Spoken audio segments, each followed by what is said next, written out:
What's up, guys? Welcome to a Rescue Michigan live stream. Oh, look who's joining us, Mr. Warren Carpenter. We have had an incredible outcome in a Grand Rapids courtroom today.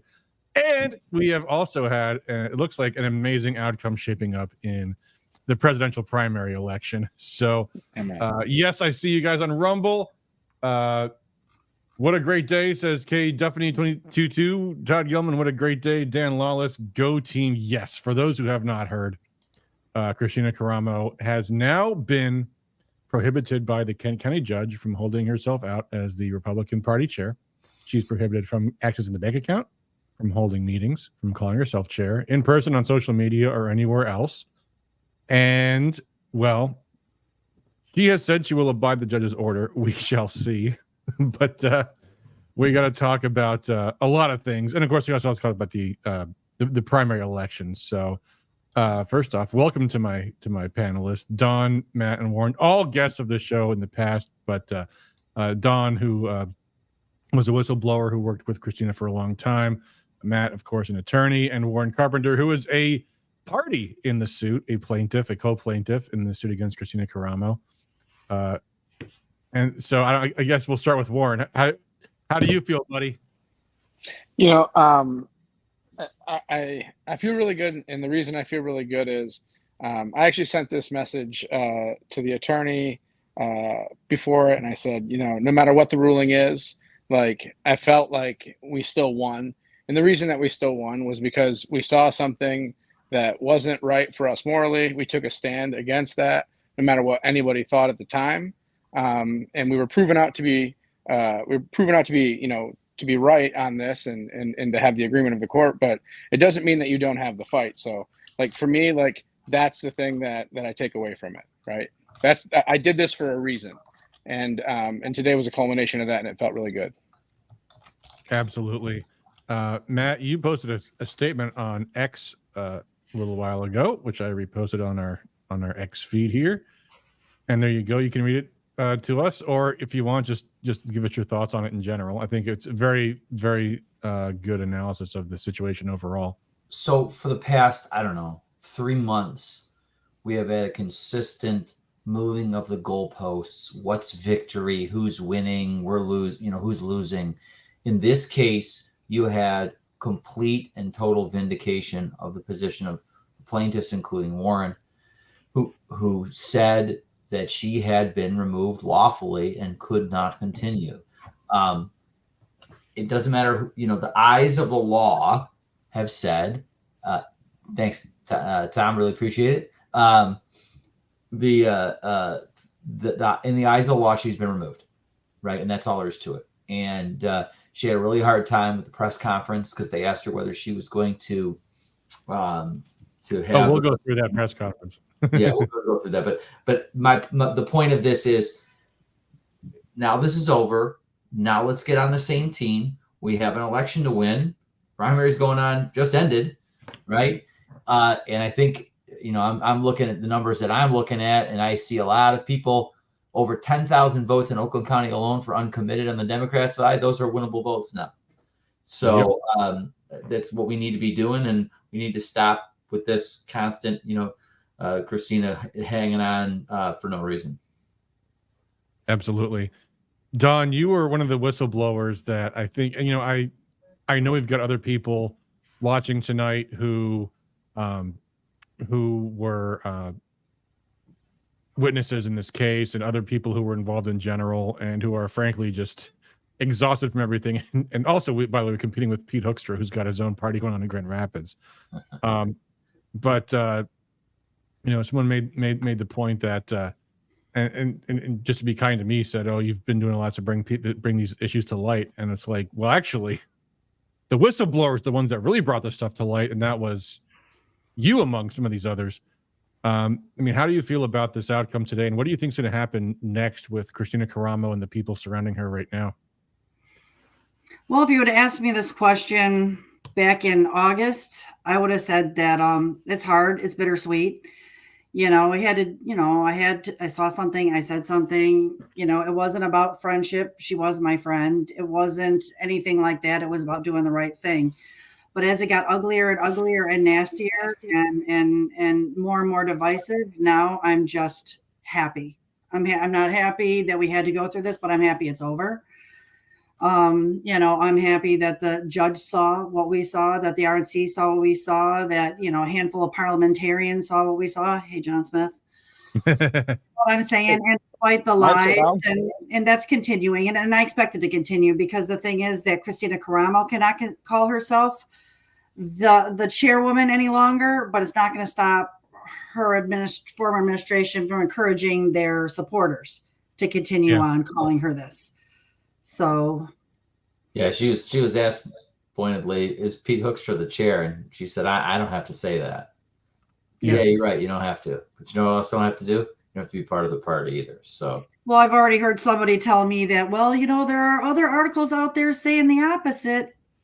Like, I don't know if God himself has to come down and be like, listen, lady, you're not the chair anymore, and let the cult members know as well. But until that happens, there's going to be contention, unfortunately. That's the way that goes. I want to go to John Smith because he told me before the stream he only has a few minutes, so I want to make sure. Oh no, I don't. I got plenty of time. I already did my call with JD. We did a district call for volunteers and stuff like that for convention. You do? Okay, so, well, very good. What is this? Is this the bald man club, man? We're all bald men. Hey, I'm married to a bald man. I'm the baldest, so I'll.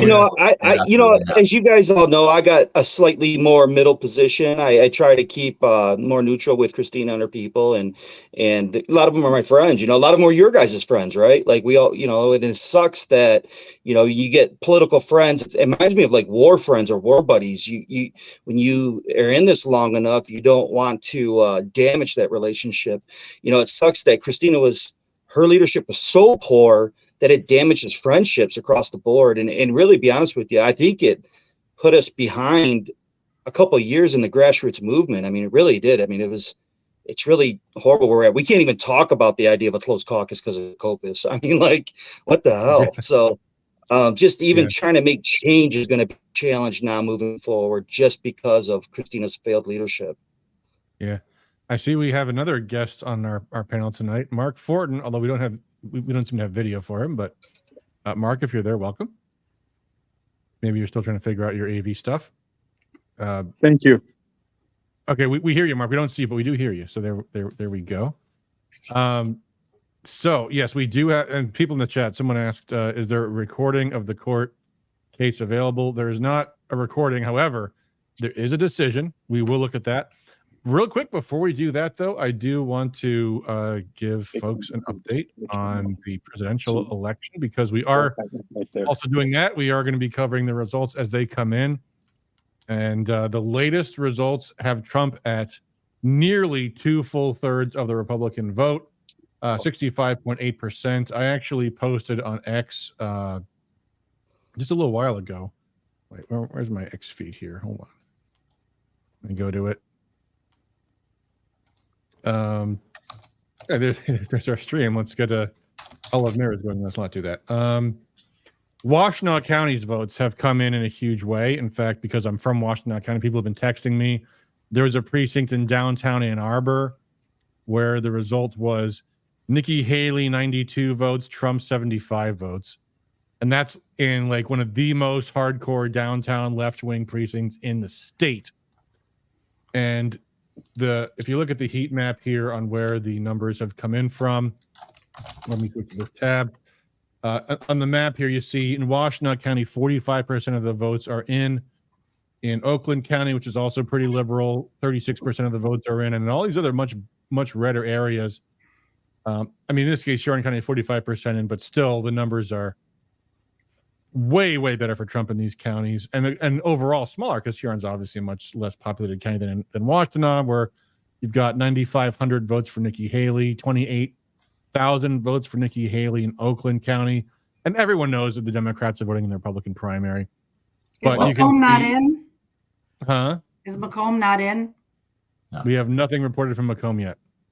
Well, Adam, click on the Democratic primary, because I think that's got a piece of news that. Yeah, that's an interesting one too. Lots of uncommitted votes for Biden. Yeah, almost 16%, a huge figure. And so Whitmer had come out and said her Well, I expect around 10,000 across the state. You got 19,000 with 13% of the votes in. I mean, that's a massive, massive number, and that's a huge opportunity for Republicans. You know. Yeah. Now, is this just the polls, or does this include early voting? It's hard to say because it's the votes that have been counted so far, and what they count first can vary. I think probably early votes have been counted. The story I've heard is that early votes are counted early, which is obviously very dangerous and helpful for fraud, but that's what they're getting away with doing anyway. So that's probably what's going on. Probably and absentees are counted earlier this year too, Adam. There you go. Absentees are counted. So in the past, absentees end up coming in late. Obviously, we know that from bitter experience in 2020. Right. But Even apparently are becoming in look early at this, too. guys. Look at this, guys. We, even with with Kristina's failed leadership, getting behind Trump, we could rally. Her people are not even going to get behind Trump because of what, Trump supporting Pete Hoekstra. So now it's like that air's out of the sail for them. We could have this massive delegate party army getting behind Trump, and this leadership just stifled this race. Well, I think if she would call for unity and, graciously tell her supporters, what, I agree with it, but, we need you to get behind Pete Hoekstra for the best of the state. There's no problem. I mean, there's nothing wrong with regrouping, right? Like when you're losing a battle or whatever, it's a battle of wits or battle of the minds, they got to regroup. But in the meantime, we got a president to get elected. That happens every race. You'll find yourself, in a primary, supporting different candidates. But guess what? Once one candidate wins, that's who you support, whether you supported them in the first place or not. Not everybody's like Warren Carpenter. You got to win every time, She's not going to back away graciously. They're out to destroy the party. She will appeal the decision. They will continue to fight because they're stalling it as long as they can. It's about destroying the party. So anything they can disrupt for as long as possible, they'll do. Hey, Mark, what's going on? And by the way, welcome. Also, John Rocha is joining us as well. It's a party. I've just heard a lot of friendships, and the longer it went on, the further divided us. I think that's true. I mean, yes, and Mark, I'm well, Kristina might appeal. However, one thing that's probably happening to Kristina in the very near future is she is being given a bill for her legal services, and she might ask herself, do I really want to continue this? So we'll see. Or any money spent since January 6th.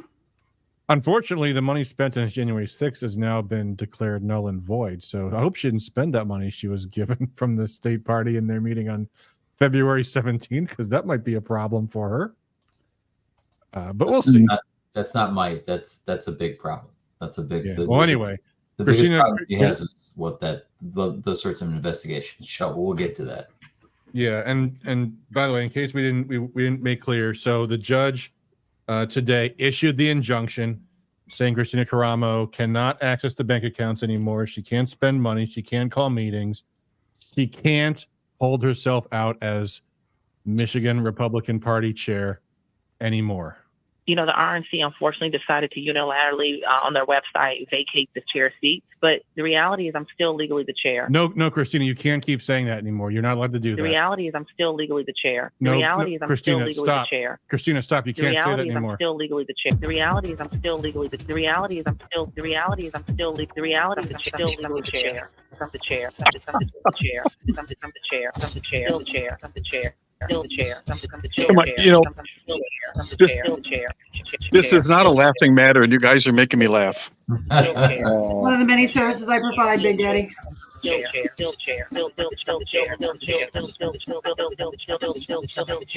going to be the next Let's Go, Brandon? I hear you.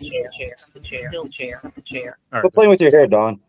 It's in my eyes. It's driving me nuts. I should put it up. So I'll just shave it like the rest of you guys. All right. Jalen says, make it stop. It's over. Hey, that wasn't so bad. Hey, I had to make a point, Patty. Come on, lighten up. All right. No more Kristina Karamo. She is, well, we'll see. We'll see. In fact, actually, I want to go to this. She gave a news conference. Let's listen in. Yeah. Let's see what she said. And let's see what we can make of it. So here we go, folks.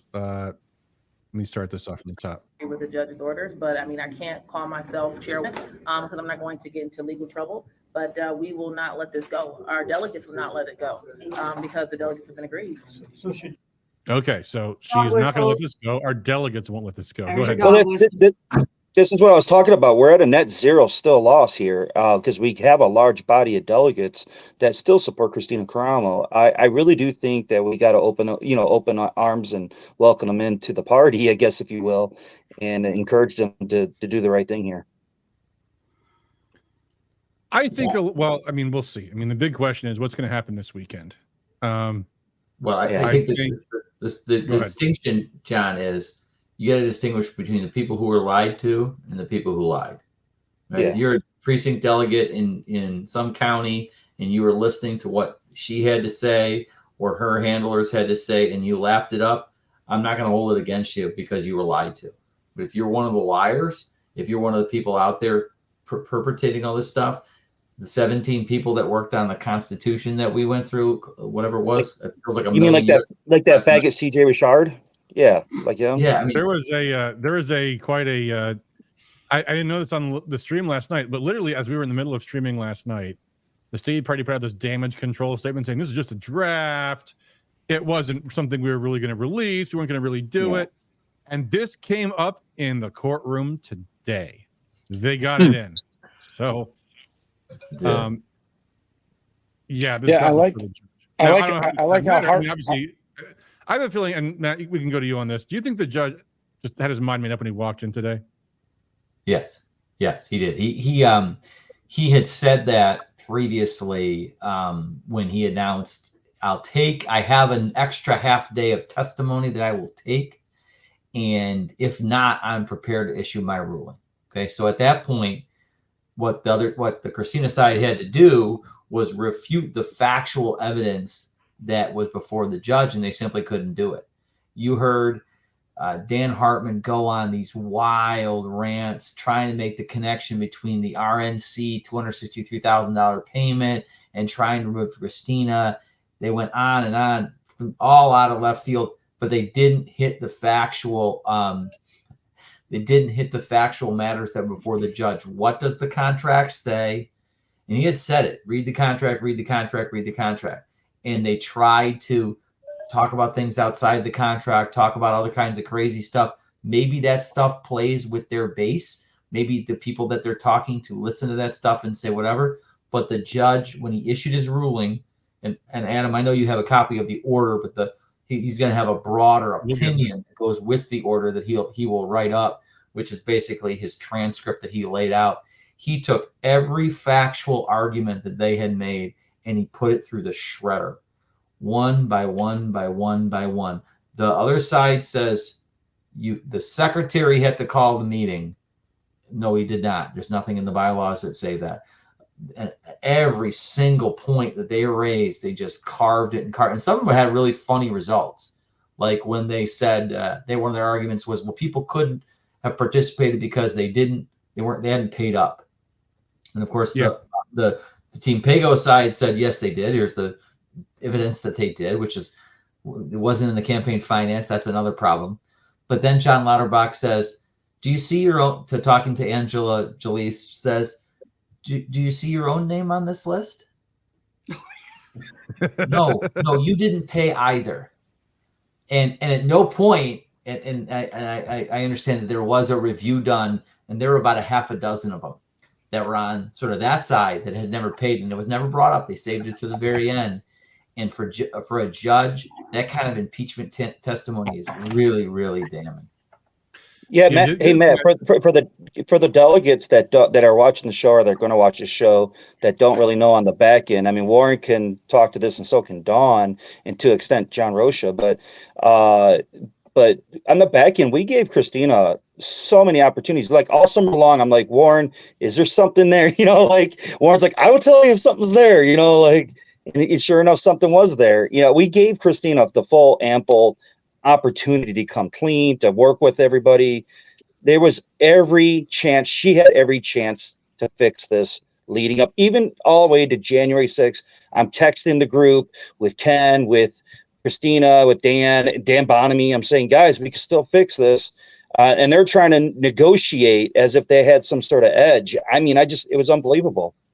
And that's true. I mean, as far back as I want to say maybe started in March or April, when, you know, it really clicked in, like there's something really messed up here, you know. It was late April, or no, it was April, May. It was probably going into May or even like early June when Dan sent me that text about getting rid of Pego. So starting boxing out Pego and then boxing out district chairs and then vice chairs as well, or trying to put the Mackinac onto Hassan and Ali. I mean, it's just ludicrous. Every single, I don't, what have they did that was good? I mean, where was like a positive? Maybe getting this presidential thing. John, when I was still working there, I spent the last 2-3 months working there, putting out fires. You know, me and the former executive director trying to open her eyes. I had, you know, people praying. I'm like, there's some sort of Jedi mind trick going on here. You know, I'm seeing 2 different hers. I was like, I don't trust these people. I don't trust this person. This isn't a good idea. And the more I pushed back, the more I was being boxed out, to where it got to the point where, I mean, they want to say I was just a disgruntled former employee or I'm butthurt.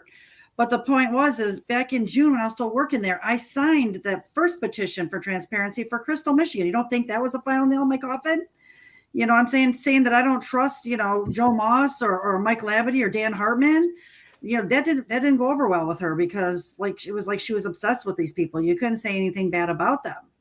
You know, to the point where I was on that Telegram channel and I would just nonchalantly, if somebody got something right, I'd heart it. Like it was. Don, I did 200 hours. I actually started talking to people on the budget committee saying, look into this, look into that. I knew stuff. I just didn't have the proof until Warren came along. Right. And Warren because Warren and I had long talks. I have 200 hours of mediation between Kristina's people and non-Kristina's people this last summer. 200 hours just through the summer, all in vain. Waste of time. 200 hours on the phone. No, I mean, the funny thing about that, John, is you were calling me because I was an advocate for Kristina. Yeah. Right. You were trying to win over me to the thought of unity. And what did I tell you? I always said we should be unified. I don't understand why we're not. Right. Like in earnestness during that time, that's honestly the way that I felt. And it's exactly what I told you on the very first district chair conference call that we had. And it's what you've repeated multiple times, is that if I saw something, John, I would say something. If there was something that would change my mind, I told you, I will be the first one to speak out. Something wasn't right, Warren. Something wasn't right, man. Yeah. Well, the second I found out the stuff I found out about Mackinac, you know, that I consulted an attorney, that he determined, and that my inkling, even through my research as a legal, you know, and then the reaction is what set me off to really how this whole thing got here, and my theory of everything. And it's a more accepted theory now every day. But it all started because I saw something that wasn't right. And then everyone tried to cover it up in coordination and character assassinate you. And that's a pattern that's developed even as far as currently with James Kopis. Like I just want you to understand the pattern does not deviate. And that's why they didn't show up. On January 6th, there was 10 members of the state committee that were outside the meeting standing right there that could have came in. I texted them to come in. Hold on. Wait. First, I want to welcome Andy and Bree to the stream. Welcome, guys. Thank you for joining us. We're getting pretty crowded in here. We can have up to 10 people at once. If we end up going more than 10, then, well, I don't know. We'll see. But I want to go back to what you were, because Warren, you just brought up this bit about Kopis. I want to go to, because we talked about this crazy document that we spent 2 hours last night covering, and that got into the courtroom today, and it was being discussed.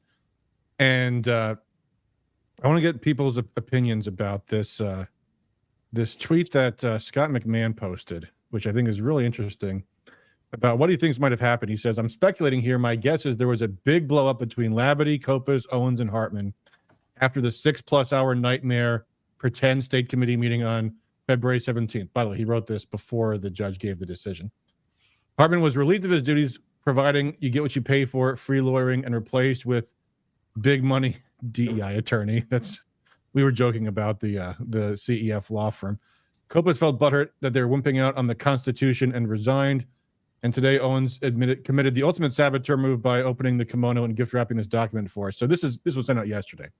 So Scott's thesis is that there's been a fallout between Jim Kopos, who obviously spent months working on this ridiculous, idiotic Constitution, and Owens, who sent this thing out yesterday, clearly supporting it.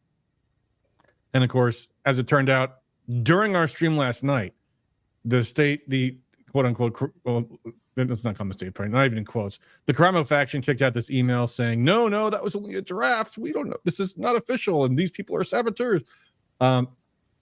So then Scott continues, note to Bonamy, Skibo, Deb Roth, O'Halloran, Jacob Otzi, whoever that is, Welsh, Bayer, and all the committee of 17. Seek a graceful exit now.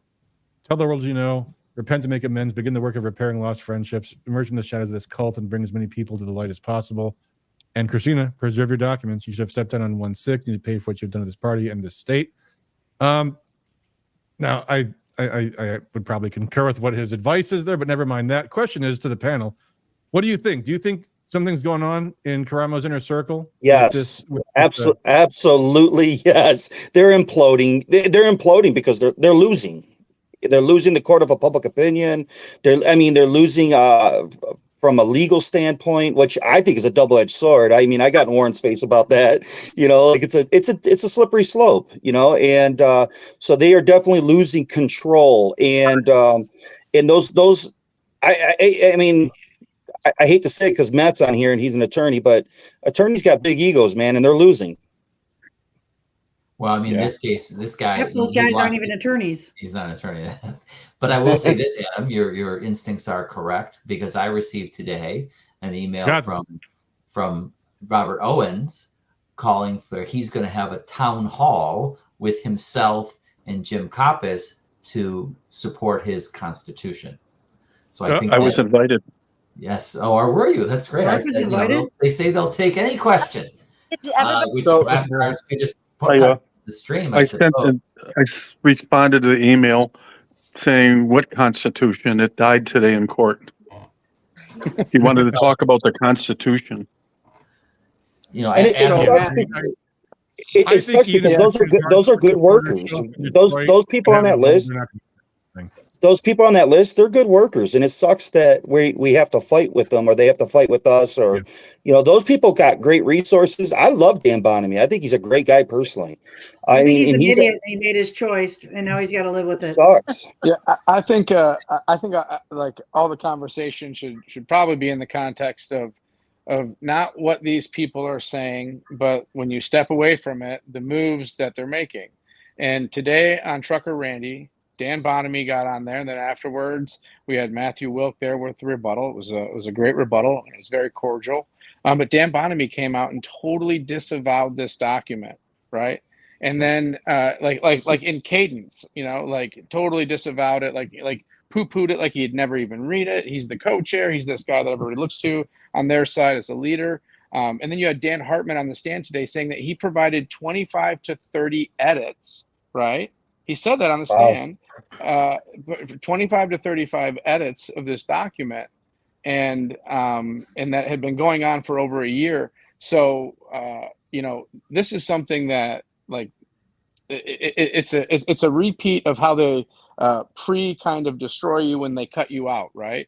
Yeah, the Labadie method. Yeah, like they did with Lois before they let her go from Mackinac. They told everyone how horrible of a job she has done, and she did all these horrible things when Lois has proof that's contrary to the fact, right? But they pre-bunk you before they cut you loose. Well, so they said we were infiltrators, and the funny thing is she came to me asking to work on her campaign. I didn't go sniffing around to her. I didn't infiltrate anybody. How about releasing Andy from policy, or Matt Johnson, and very capable people. Yeah, Dawn, for that matter. Yeah, Dawn, Danny, Christy Claimer, right? The things they've said about me because of what I came out to said. Like, this is a pattern of life. So that's how you understand, that is definitely panic in the regime. That's the regime cutting somebody loose or covering something that they see as being negative to their survival. Today was a big blow to those guys. Yeah, if you want to go through it, I can break it down. Yeah, I want to go back to that clip of Kristina because it's only a 2-minute interview and it's basically all that she's said since the hearing. Quick update: only 11% of the votes in, a little bit more. Trump now at 66% in the Republican primary, and Biden down below 80% still, 79.5%. Those making up for all your guys' counties. 22,000 uncommitted, Adam. 22,000 votes available for the taking. Yep. All right, let's continue with this clip here.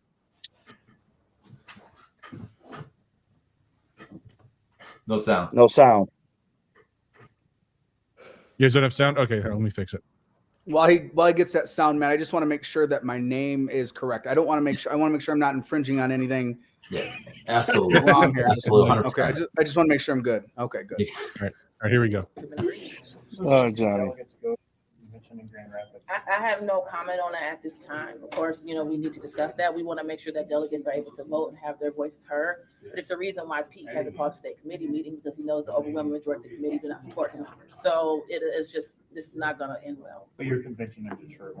I can't comment on it. It's not my convention. The state central committee calls the convention, and the state central committee pay for the convention. So that's an egregious issue right there, is that we have the parties pay for something. So to say that those tens of thousands of dollars should then go down the toilet because he wants to go to Grand Rapids. I mean, let's say this: the establishment side of the party doesn't like Detroit. When I ran for Secretary of State. Okay, we'll get back to that last comment. I want to go back. Hold on, I gotta say something here. I gotta say something here. Question. Yeah, go ahead. Yeah, so like when she's saying this, that's not my convention. That's the state central committee's convention. Yeah, she's trying to clear herself of wrongdoing. No, she's trying to clear herself of wrongdoing from those decisions made from January 6th forward. She understands the implications. This thing's all starting to set in this call. Hey, it wasn't state central's. They don't like Detroit, but the fact is that everybody knows they hold all these conventions mid-state because people are coming from Iron Mountain. And she's talking about money here, guys. She's talking about money here. She's trying to separate herself from just please trust me on this. Like, if there's anything I know about what's going on with this is what this is. It's her trying to distance herself from the liability. She didn't give us credit when we wanted to see the budget. It was a state central's committees that we wanted to see the budget. She wouldn't give it to us. It was her party at that time. Well, here's the question, because what it sounds to me like she might be getting at, and I think what her supporters are going to start getting at tomorrow is, okay, Kristina Karamo might not be the chair, but there was still a call to convention that went out and saying the convention in Detroit, therefore Huckstra's convention in Grand Rapids is improper. Therefore, even if Kristina Karamo isn't the chair, the RNC should still recognize the results of the Detroit convention. What do you guys think about that? Well, I talked about that. I was asked that question directly on the show this morning, and I had to refute the obvious.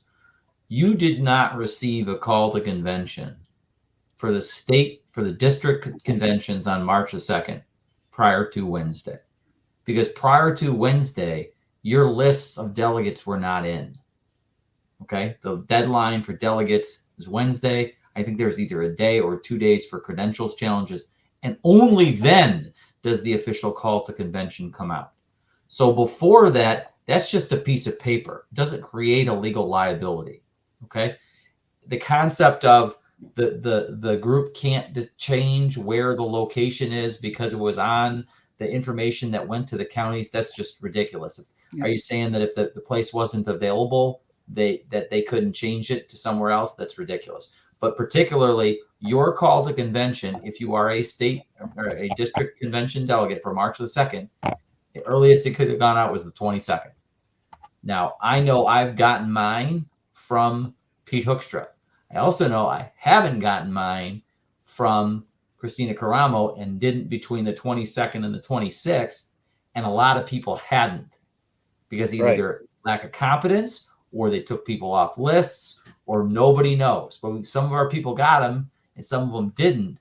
But let's dispel the notion entirely that because on the previous call to convention, it said the convention was in Detroit, that means it must be in Detroit. and otherwise it's not a valid convention. I want everyone listening, put that in the same pile of arguments as the 15 other arguments the judge threw out today. It's not true. Yep. It's not how it works. You know. There's So two I talked calculuses. when I talked to Ken Warren, he told me, I asked him about what if he lost today. He said you could hear the defeat in his voice, and he said it would be a big blow. And I was like, "What are you guys going to do? Macomb style Milwaukee?" And he said, "Yeah." I find it funny. There ain't that many people going to go to Milwaukee. I'm going to make a prediction. I'm going to make a prediction for you guys. This is going to go one of two ways, and both of them are going to end up with more delegates than people thought in Grand Rapids. I think that they coalesce around a strategy to go to Grand Rapids and participate at this point as their movement. Or they're going to have a protest in Detroit where 300 at max delegates that were seated for state convention will show up, but the remaining will come and alternates will come That's probably more likely to Grand Rapids. And I'm telling you guys this right now, that's what's happening. So that's what you should be preparing for in your caucuses. Yeah. I got a question for Matt and all of you actually, but for Matt primarily. I have heard last week, I think it was Friday morning, that there are counties that gave the results to their convention, the list of delegates and alternates, only to the Karamo organization. We sent ours to both because we have a lot of people that are confused and may go to both, and I didn't want anyone not seated. So what happens now? What happens now in Grand Rapids if there are certain counties who aren't even represented because the list was never sent to them? Sent to any us. county after today, Mark, after today's ruling that submits to Pete's administration, I guarantee will be seated as delegates. Yeah, I guarantee it. That's not what's going on here. Everyone is welcome in Grand Rapids. Everyone is welcome. Yeah, but we got to know about them, though, Warren. We got to know about them. Right. And that would be the duty of the county chair to not disenfranchise their voters and their delegates, man. But the technical and district chairs. And district chairs. The technical answer to that question is there is a credentials committee that sets the rules. Now, previously, the only time they would get involved is if there were two competing slates like a Kalamazoo, right? Not this case. So now there's these gaps, right, where people haven't received anything, and they got to set a rule in that regard. Now, if I recall correctly, Kristina posted on her website the list of all the attendees that she had, and I think it was all 85 counties, 83, plus the two Wayne portions, right? Wayne counts as 3, right? So I think all 85 counties were listed on the Kristina side. Now someone's got to take that and sort of map it up against, people's email addresses and phone numbers and stuff like that. But it's there. So it's going to depend on what the credentials committee says. Warren, I think you're right. The credentials committee is going to say, welcome home. Right.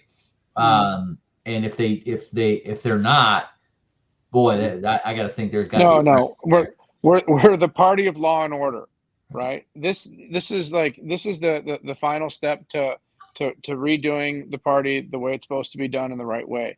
If you're credentialed on your county convention, there's no way that anyone from the Hoekstra administration is not going to let you participate in Grand Rapids. Period. Full stop. Yeah. Well, I know that. I'm just wondering if the Hoekstra administration is going to know about them in some counties. Yeah, I know that they're trying to reach out and they're desperately trying to gather the information from anyone who can provide it. So we hope that after today, that pours in. I want to get to this chat. Joy Lynn says, didn't the judge say something about any decisions she made after January 6th or no? I did misunderstand that. My understanding is the judge's decision invalidated everything that happened in January 13th. In fact, my understanding is that the outrageous actions of the Karamo supporters in January 13th in expelling and banning for 5 years Bree and Delisle and some other members of the state committee contributed to his decision to issue the injunction. That vindictive act of malice on January 13th gave him this is the immediate harm that has to be corrected. Right. Adam, let me point out, and I'm gonna out, because Andy and I have both been attacked harshly in District 2, especially by some of those in Isabella County, which is my county, the neighboring county, Gratiot, and Oceana County. And because of that January 13th meeting, Oceana County, so that's where Andy's from, they actually wrote a letter that they sent forward to everyone that basically would, I think it used the word denounced, and it denounced Andy and said, yeah, like Andy, tell him about that. Well, it was a resolution just denouncing me and Pete Hoekstra. And actually, they've also said to other people that if Karamo is not the chair, then they would dissolve their county party. So it'll be interesting if they hold to their word. Yeah. So on that note, I see Warren's back on here, and I do agree with you, Warren. And actually, Andy and I were just talking about this because we don't agree on it, but I do believe that it's the right thing to do for these county chairs that did not submit their delegation to Hoekstra, that they have an opportunity to do that, because you have to consider all of those delegates that are otherwise disenfranchised. However, I do also think that Hoekstra needs to send an email forward that gives them a deadline, because that's also not appropriate for credentials to just have people show up that day and then be like, well, we have no idea what's going on. Yeah, I think that it's only a handful of counties at this point. And that's good news, right? And I think that, Pete's got the support behind the scenes to make this happen. And I agree with you, there has to be a deadline. I think they should be provided every opportunity to get it in as soon as possible, because I think it's important that, that we conduct ourselves the way that, our party is supposed to. Yep. I was just told that 24 counties did not send their results to our organization. That's pretty significant. I mean, I have to imagine if a county delegation is just absent from the rolls of delegates at the district conventions this coming Saturday, and members of that county party just show up. I mean, there's empty seats allocated for their county for distinct delegates. This is actually there's been a conversation about this. It's in the rules, right? You have to have been elevated at your county conventions. You have to be either a delegate or an alternate. You will not be seated or credentialed. Well, okay, so say that you say I was a delegate. Would you not be able to be seated because they couldn't prove you weren't or were? Well, you are going to have to prove that you are. I mean, through the credentialing committee, correct? Yeah, it's going to have to go through credentials. If a delegate shows up, they better be prepared to show that their county chair actually sent forward, at least to Karamo, that they were a delegate. Otherwise, they walk in and just say they're a delegate. And that's why this is beholden upon county chairs to really take a long, hard look at what's transpiring here. These delegates will only count in Grand Rapids. I implore these people to do what's best for these people and not disenfranchise anyone any further or punish. Correct. So, Lauren, I want to say I appreciate that you just said that, because earlier this evening I had a text communication with a county chair that was in District 2, and that county chair refused to send forward their delegation to Chair Hoekstra. And I had asked, you're disenfranchising all of these delegates. Is that acceptable to you? He says, well, I'm not. I sent this forward to the chair that called the convention. And it's not okay. Like, again, I say to all of you, it is these delegates that are being disenfranchised, and not all of them even understand or know that the county chair didn't forward. So I do hope that we have something that's very clear in black and white going forward, and that Chair Hoekstra sets a deadline and again attempts to reach all of those county chairs that haven't submitted, because it's not about the county chair and their opinion. It's about these delegates have an opportunity to represent at convention. Well, I would even go a step further, and I'll put this out there, right? I got a room that's got an extra bed in it. So if anybody that booked a room in Detroit needs a hotel room to stay in and they're a male, they can bunk with me. I'm coming over, Warren. We're gonna have a good old time, brother. I'm coming. Let's go. Well, here's the thing. This is an offer for anyone who had a hotel booked in Detroit. right? And that's the reason they think that they're not going to be able to make it, because it was a wasted hotel room or whatever else. I think that we need to start using every single opportunity to rebuild the party. I'm sorry, every single opportunity to rebuild the party from here on out. I agree. Positive Yeah. messages. Absolutely. Randy Guppy just posted about delegates not having logic. Well, keeping it real, Randy, I could tell you right now, there's not a single delegate in Hillsdale that knew anything about anything, and they're just getting email after email after email after email yesterday, and be honest with you, they're never going to know what's really going on. So yeah, well, the email boxes will be quiet now. Yeah. Well, I mean, the reality is you, the Jesus. reason why we have a judicial system provides a source of authority to resolve those disputes. Okay. So people have asked in the chats that I've seen that what happens, what did the judge say about anything that happened after January 6th? And the answer is, he said all of those meetings were invalid. So the January 13th meeting, invalid.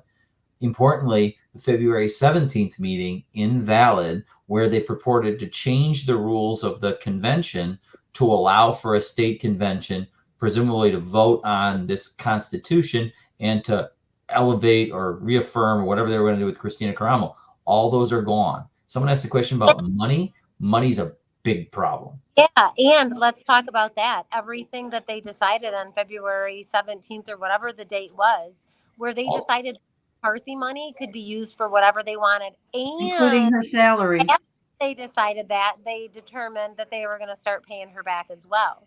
Yeah. I mean, and look, yeah. and Can look, I just give you guys the quick roster change real quick though? Right? Can we just go through a couple roster changes real fast? Right? Sue Aller is still the District 1 chair, right? That's official now. Let me tell you some other things. All the people that were removed are not. Sabrina Pritchard Evans is not your finance chair, okay? Mm-hmm. Let me tell you something else. Dan Bonamy isn't your co-chair, right? Dan Bonamy isn't the chairman of the budget committee anymore, right? There's some things that are happening. Lori Kelly Skibo Sackett is still the chair of Kalamazoo GOP. Yep. Yeah, and listen, Lori Skibo is not your chief of staff. Right. There's some real roster changes that people are going to get familiar with real quick. The state committee is back to normal. I say I'm no longer on conflict resolution. I'm now on issues committee where Norm Schinkel is the chair, and I'll be your vice chair, and I will do my best to represent you and do everything that we need to do with issues. So if you have an issue, congratulations, Bree. Bring it Issues committee vice chair. Hey, I'm Adam. back on policy with Andy, and he suckered me into secretary. So Hey, Adam or Warren, you guys have got I think you two have the longest history in politics. Has this ever happened before in Michigan, at least? This is Nothing historic. I've seen anything like this. No, nothing. This is. I was told. I was told from a very savvy political operative that this was the equivalent to the Miracle on Ice in 1984. 80, yeah. You guys, I mean, that's the reality is that there's now going to be a reorganization, and I can say from a legal perspective, I'm Dan Hartman, and I find out that the January 6th meeting occurred because he was there. The first thing I probably tell everyone involved, Bonamy, Kristina, all these guys, I say, look, we have a liability problem, because if this is held up in court, everything we do say and every action we take is going to be reversed. So maybe that checkbook ought to stay locked up for a little bit. And instead of that, we did the exact opposite. And we did now we're going to run around and write checks. And the first thing that I'm doing, if I'm Pete Hoekstra, I'm like, yeah, I'd like those bank accounts. And I walk in and I say, I want to see all the checks that were written. And I'm stopping payment on everything. Audit. You mean there might be an audit?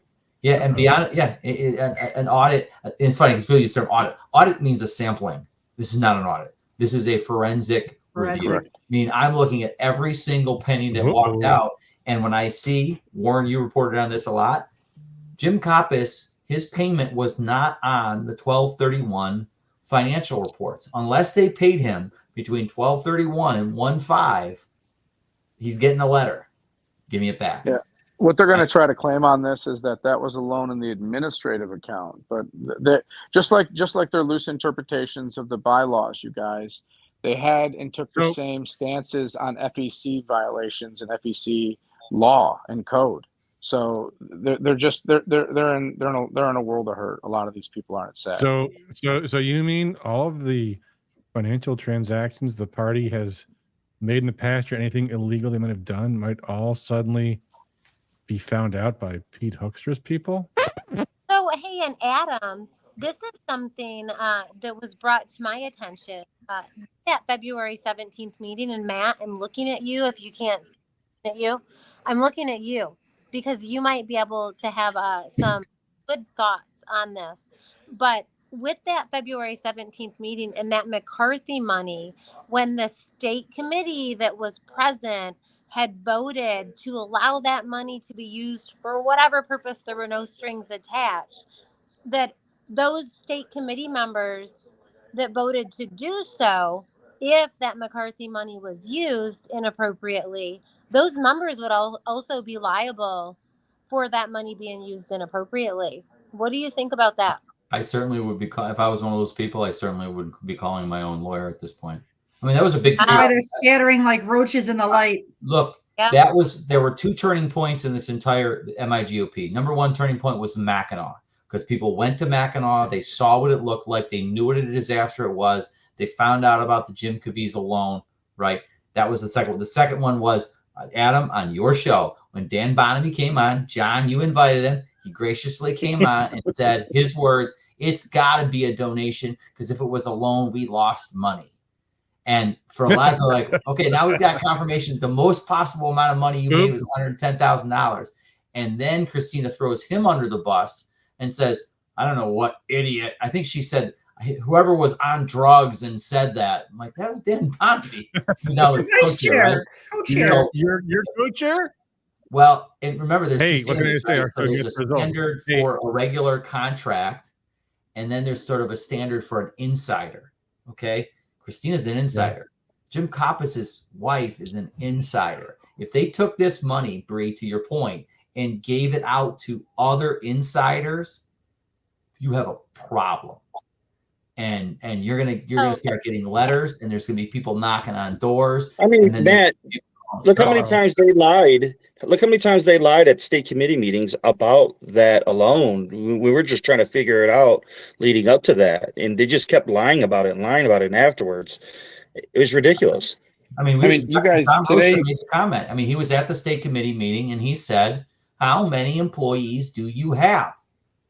And she hemmed and hawed, and he was very polite, and he said, "Madam Chair, if I could just get an answer to my question, how many employees do you have?" So you didn't even have the basics, and this was April. This was April a year ago, almost a year ago, where she started with the lies and the obfuscation and and failing to become clean, understanding that the state committee had some people with some experience. They had some people like, I'm ready to dive into events, or I'm ready to dive into issues of policy or money. And she blocked everybody out. You don't get, it's not even that I'm not going to listen to you. It's like, you don't even get to know. Yeah, I would say one of the things that I saw tonight, or that I heard, was about Jennifer Standerford, and the claim that she had been locked out, and kind of alluded to some type of hacking of Aristotle, which is the software and the consultancy that they use for the FEC accounts. Okay, so I just want you to like predicate in your mind, like it's a predicate defense. Go ahead, Martin. Real quick. Can you set the table a little bit more about what? Do you know what was said in court about I give this? a quick report? Why the May I give a quick report? So Jennifer Standerfer was the treasurer for the state party under Kristina. She takes a stand today. By the way, we skipped over this point, but one of the things they were talking about was today they're like, how unfair was it that the plaintiffs got all the witness time for the first 2 days, even though they spent way more time on cross than they did on direct. Yeah. And then today they suddenly finally bring in their first witnesses, and Standerfer comes in like late in the day, and she's got some crazy story about how she's been locked out of her account. It's been hacked into. Warren, do you want to explain a little bit more about what that was all about, what that whole story was? Yeah, so basically she was laying a response back for why the filing was late, right? Because that was was asked, like, why was the filing late? And then she committed to talk about how like multiple people have been locked out of Aristotle and our access was denied, and we called somebody from the company and then they never returned our call. And listen, I'm not saying that that didn't happen to her. Okay. Like, I'm not saying that, but that is laying the predicate for me in my mind that somebody didn't want the report to come out. And somebody wasn't comfortable with the numbers that were in the report. And I don't think that Jennifer Standiford knows and understands the numbers that are in that report. It shows the basic lack of understanding of what's going on. Or you could look at it as, setting the predicate as a defense for, hey, listen, this report has nothing to do with me. Marcus Carnans was the one that signed off on it because his name was on it. Then she testified that she got that corrected and rectified. I still haven't seen it updated. So, there's just a lot of weird stuff around reporting with these guys. And to Matt's point, I think the audit is really going to reveal much, right? And self-reporting is going to be, self-reporting is going to be crucial here because there will be fines, right? There will be fines. And understand, in the state of Michigan, the treasurer role of a political organization is an independent role. You have an independent obligation to verify those figures. You cannot just take a piece of paper and from the candidate and say, it's okay. It's an independent role. So you're signing off, and that's done on purpose. So a lot of guys do it they're like, I want to handle the entire checkbook if I'm going to be your treasurer. And because they know the value that we have a couple in our party in this area. The concept of, I got locked out, the dog ate my homework, whatever it is, that's very, very dangerous. This all goes back to this all goes back to that first state committee meeting, Warren, where you guys did the division of room on us, you assholes. I remember nominating Ann DeLisle for secretary just because I wanted to break up your guys' little plan, because I knew by you guys, Dawn, I'm blaming you too. You were standing on that side of the room taking photos of us, and not you personally, but you were standing over there. But like, we were trying to break up some of that. You center line the whole time, played both sides. What's your point? All right. I missed some chats real quick, and then we have an update for the presidential race. First off, I have an update from Macomb. Hold on. I gotta give some love to the folks on Rumble because I have not been keeping up with their chats so much. It's me against Cy says, the more I watch Karamo, the more I see a Democrat. Why gather in Detroit? It isn't centrally located. Well, yeah. In the past, conventions have been always in Detroit, Lansing, or Grand Rapids. They're not that far apart. Also says, stop giving money to people who hate you. K Duffney 222 says, but what if they are not on the list to be credentialed in Grand Rapids? That's going to be a problem unless the county chairs turn in their lists. What happens? Can anybody explain what that looks like if they're not credentialed when they walk in the door? How does that work? They can apply to be a guest, but they won't be admitted into the caucus. Right. Maybe they can file a credential challenge and say, my county chair failed to provide you guys the list of who our delegates are. I can affirm that I was elected a delegate at my county convention. Andy can put a nail in this one. That would be at the district level only. No, there's going to be a rule set by the credentials committee. Right. So confirmation on credentials committee, just so everyone is aware, credentials committee actually already met. So anything that would have to be added or deleted for rules regarding credentials, we'd have to have another meeting, which we very well may have. But other than that, it would be up to the credentials team of each district. I think someone was alluding to that, which that is a correct statement. Yeah, that's what I meant. It resides in the district's credentialing committee. Tyson just texted me and confirmed what Mark said. 24 counties did not submit their list to the Grand Rapids convention. And he also said Trump has more votes in Macomb so far than Biden and Haley combined. Yeah, all right, let me read a couple more chats, and then I'll give you guys an update on the primary results. Still on Rumble, Kay Duffney says Chair Hoekstra did not create this mess. Karamo did. And then a lot of people are commenting about the primary results, so let's pull this up on screen right now. Where's my screen here? Share this tab. Here we go. Trump has more than 2-1 over Haley. Still not quite 66.7%, but 22% in overall. Obviously, he's been projected the winner already. In Washtenaw County, which is the most liberal county in Michigan, with 79% of the votes in, he still has a 9-point lead in Haley over Haley. Therefore, the Rescue Michigan elections team can call that Nikki Haley would not win a single county in Michigan. So there you go. Hopefully, as more results come in, Trump will pull ahead to the full 2/3. Still seeing only 26% in Grand Traverse County. These are all liberal. Hover counties. over Macomb. Macomb. And Macomb, we've got only 8% in, but Trump has a huge lead over Haley in Macomb County. In some of the other liberal counties, Ingham, Trump 59%, 13% reporting.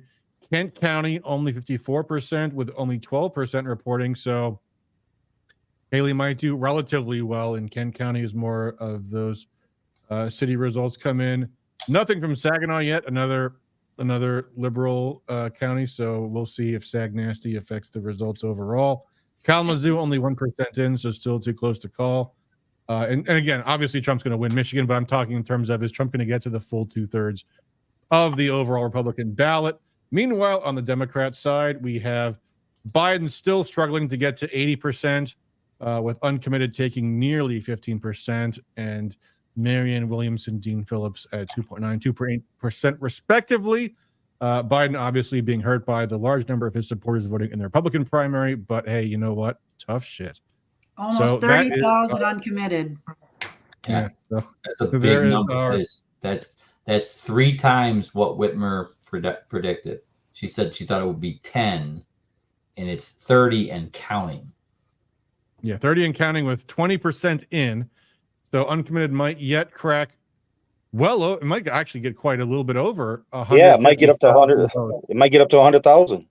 Yeah, if there's 150,000 Democrat primary voters voting uncommitted, when presumably Trump voters are voting for Trump in their primary, then the Michigan Democrats have a very bad problem. Well, and that means Democrats nationally have a very bad problem. So this is all very exciting. And it's very important to point out, if anybody happens to be listening from the other side, one of the flaws of our ex-chair was her constant sermonizing,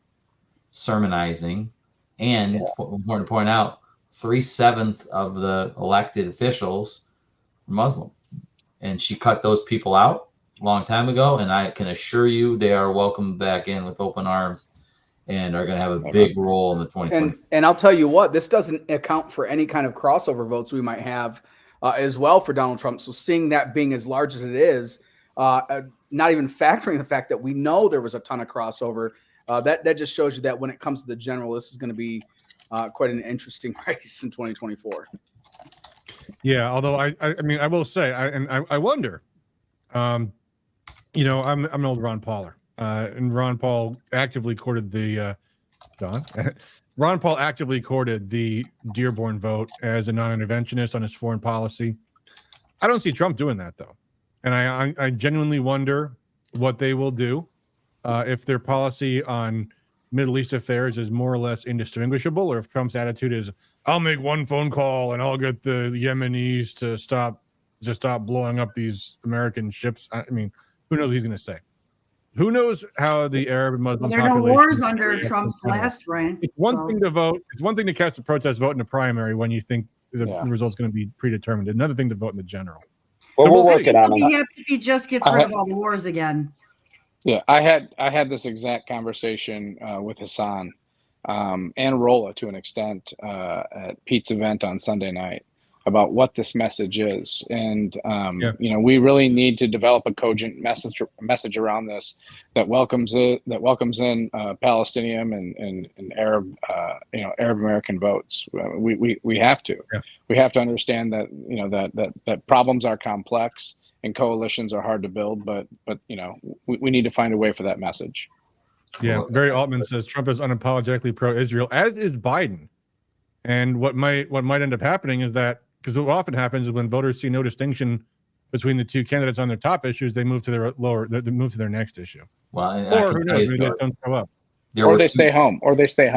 There were Which is also 250 people at a thing when they were going through Dearborn schools and their curriculum. That was a very, very potent issue. There were some really, really angry people in the crowd. So I don't think there's other issues where the alignment isn't what we're definitely gonna capture more than we've ever had before. We know this. Yeah. We got a large. We got 50, to Matt's point. We got 50,000. We got 50,000 of them over here in Coldwater. But my point is that there's shared values, and I think Matt kind of touched on that with the school Haji topics. says Ron Paul did a good job with folks in Dearborn and other communities, but Ron Paul, I believe, referred to Palestine as a concentration camp. Donald Trump ain't doing that, so we'll see. Allegan News on YouTube says still not monetized, so no super chats. I thought I had to do 1,000 subscribers on YouTube, and you can super chat. Please try super chatting on YouTube. Try super chatting on Rumble. I promise you, folks, if you guys super chat, I will stop what I'm doing to read your chats. There's no question about that. Dan Lawless says the porn in schools is a huge issue in the Arab and Indian communities. Good. Republicans keep talking. Major. Yeah. Outstanding. Hey, by the way, I endorse HEMA and Rob Steele. So there you go. Let me. You know, we were doing this a while ago and we got away from it. Let me go back and let's finish off this little news conference with Kristina. See if she says anything else interesting in the next minute. Here we go. Actually, discourage activity in Wayne County. So it's no surprise that they want to run back to Grand Rapids and not be in Detroit. Oh yeah, this little remark. She just a kind of general. Look at her face. She's so angry. Yeah. Oh, she's very mad. So she's taking this little snipe at Pete Hoekstra. Why is he having this in Grand Rapids? Because he's afraid of Detroit. I've talked to people who are like, I don't want to park my car in Detroit. Period. Panorama's going on at the same time on top of it. Yeah, it's that. It's gonna be insane. At Joe Louis Arena. At Joe Louis Arena, the Ken Byers going to go to the hole that's in the That ground. was great. It's a racist statement too. You guys, so a local reporter. I was talking to a local reporter, and they asked me. They asked, "Do you think Kristina's conviction will crumble at the threat of jail?" And I mean, that was funny. That was a funny question. Well, it's not a conviction. Nobody has to talk about, like, she doesn't think she's gonna go to jail. Like, her convictions are the most important thing, and she doesn't think. Oh, her convictions. Right. Jail. She thinks she's literally invincible, and this is where you have to laugh. Where we've obviously joked that she's the ordained one, but how do you legitimately just disregard all of that which could come forward with contempt of court and potentially going to jail because of your conviction? So convictions I got an answer politically, for mind that. you. Like, I don't think Hold on. Wait. Okay, I gotta stop because we got a super chat on Rumble for $1. Hans 1PK says if she represents herself as MIGOP for Saturday, there will be sanctions post order. I mean, and to what you're saying, that's my point. To that comment. Yeah, I think she said at this conference she's not going to disobey the judge. I think she's going to push it to the limit. I think her supporters will. I think she's going to stretch it as hard as she can, and I think she's going to get herself in trouble. I'm sorry. Go ahead. I think there's a time and a place for that. I just don't think it's with this. Yeah. But what I think that you're going to experience is you're going to see Ken Byer and her and some other people start a PAC or something, and it's going to morph like Acorn did, as a community organizing group. Then they'll change their name. It'll be something else. It'll still be disruption. But I think that the more work that we put in at this moment, after the celebration of Trump's win tonight, the victory in court, to get on the ground and get these people involved in actual campaigning and plugging people in to start doing work, I think the faster they realize that we're not the enemy. I think that's what it has to be. Trump over 2/3. Sorry. Dang, that's great. What is the biggest margin so far in the last 5? Do we know? This is better than South Carolina. I know that for sure. I think it's better than Yeah. everywhere. I think this is his best margin yet. Does And anybody So random any- question. any He's fact still got check me him. on that? I believe this is the highest margin Trump has gotten in any primary election this year. Yeah. That's If anyone right. has, I'm thinking. that's correct. Hey, Adam. Hey, Adam. Go see how many Hillsdale Nikki Haley fans there are. 104. 4. Fifth. Not, I You mean, come not from bad. good stock, Johnny. 9% Trump. There's a few counties. Damn. Not, I got to but flip not many. 104 people. I mean, actually, okay, Luce County, which I believe is one of the least populated counties in the entire state, has got you beat with 80% for Trump. But boy, not much else. Oh, Where's Macomb? 84% in St. Clair County. Go say 2% in. So then maybe we'll see how that Yeah. goes. But Check What Berry about County. Lapeer? Lapeer's a strong. Lapeer's a pretty strong 80% Trump. red county. Yeah, 80% Trump, 11% in. What percent is Macomb Yeah. at now? With 8% in, Trump at 78%. I mean, What's Berry Oakland County County is right now? 63% right now. That's Oakland. Who? Oakland, That's good 63%. for Oakland, though. It's a Yeah, big I mean, number. that's still close to 2/3, and that's Oakland, a very liberal county as it goes. Correct. I mean, not the most liberal, but up there. But that's a lot. But the point is, just raw vote count. First of all, that's 67,000 votes with 67%. Yeah. Washtenaw County big is number. 80% in. Kent is 12% in. Oakland is 2/3 in. So other than maybe Kent, you're not going to see huge numbers coming in from liberal counties for Nikki at this point. See what Berry County does. I'd like to see where my boys are at. That's only where Berry County. Okay, I almost found it there. Yeah, Berry you're is, around there's it. Berry, 75%. Not bad. All right. So I think her Uncommitted lead. I think her lead 64% shrinks Wayne throughout the County. night. I think so too. Mindy Yeah. says 34,000 for Nikki. How many of those are Dems? Most of them. Huge majority, I'm sure.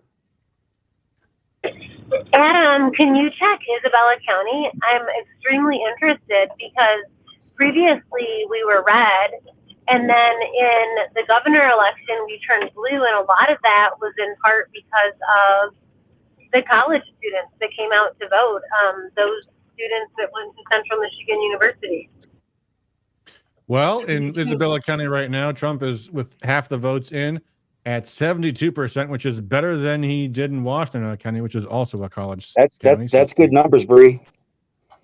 Yeah, They had a way to go, Isabella County. Well done. good for Yeah, you but you guys. got to remember that colleges are on spring break right now, so you can't take that into account like you could before. Yeah, Are I mean, they all? hey, Warren, Are they all do the that's a same good schedule? point. Yeah, pretty much. You guys got to know the facts when you're talking data. Come on, man. You guys got to know what's going on the ground. Well, look at the raw, but you look at Cindy the asked raw me to look vote at count. Ingham and Livingston. That's Livingston 71%, Ingham is 59%. So there you go, Cindy. But look at the raw vote count. Trump versus Biden. Okay, Trump has 209,000. 209,000 votes. Biden has 166,000 votes. But remember, a lot of Biden voters are voting in the Republican primary. So there is that Right, to but that's what I'm consider. saying. Just Trump versus Biden. So not Nikki Haley, throw that out. Not uncommitted, throw that out. Just Trump versus Biden. It's Yeah. Trump by a fair number. People that want to vote for their person. People that want to vote for their person. That and it's Their not guy. small numbers either. I mean, you're talking hundreds of thousands of votes. And how many of those Nikki Haley people go and actually are Democrats and then turn and vote for Biden? I don't know. How many of those uncommitted people can you get to vote for Trump? I don't know. But just looking at the raw 1v1, I don't know. 80% for Biden as the incumbent is pretty embarrassing, especially when only 4% of the votes in Wayne County have come in. Yeah, that's going to be an ugly number when it gets, because if she was expecting 10,000, there's only 2,000 in Wayne County so far. You're talking Yeah, I about mean, maybe in Wayne County they got some overnight ballot drops coming. Yeah. James Craig's going to usher it in. Do you think Kristina will take credit for the overwhelming Trump victory? But I think this is a good interjection to ask, was Kristina actually voted in as a delegate to vote at convention? No, she was not. Does anyone know? Oh, that's interesting. Bethany, Yeah, so she Bethany, can't. She Bethany can't. texted She me and can't come said, as a delegate. Bethany texted me and said that election workers said Dems got Republican ballots on early voting. Oh, hey, I was gonna say also, guys, how much of a failure was that early voting? I didn't do it. No, I mean there was a million early votes. I think. No, that was that's 2 days ago, and absentee. Dems. That's absentee. There were only 50,000 early votes. Yeah, I was gonna say there was only No. 300 and something in Lenawee County total, Yeah. and like 68 in I'm Hillsdale. sorry. Yeah. Yeah, What I'm a sorry. horrible waste of waste of money.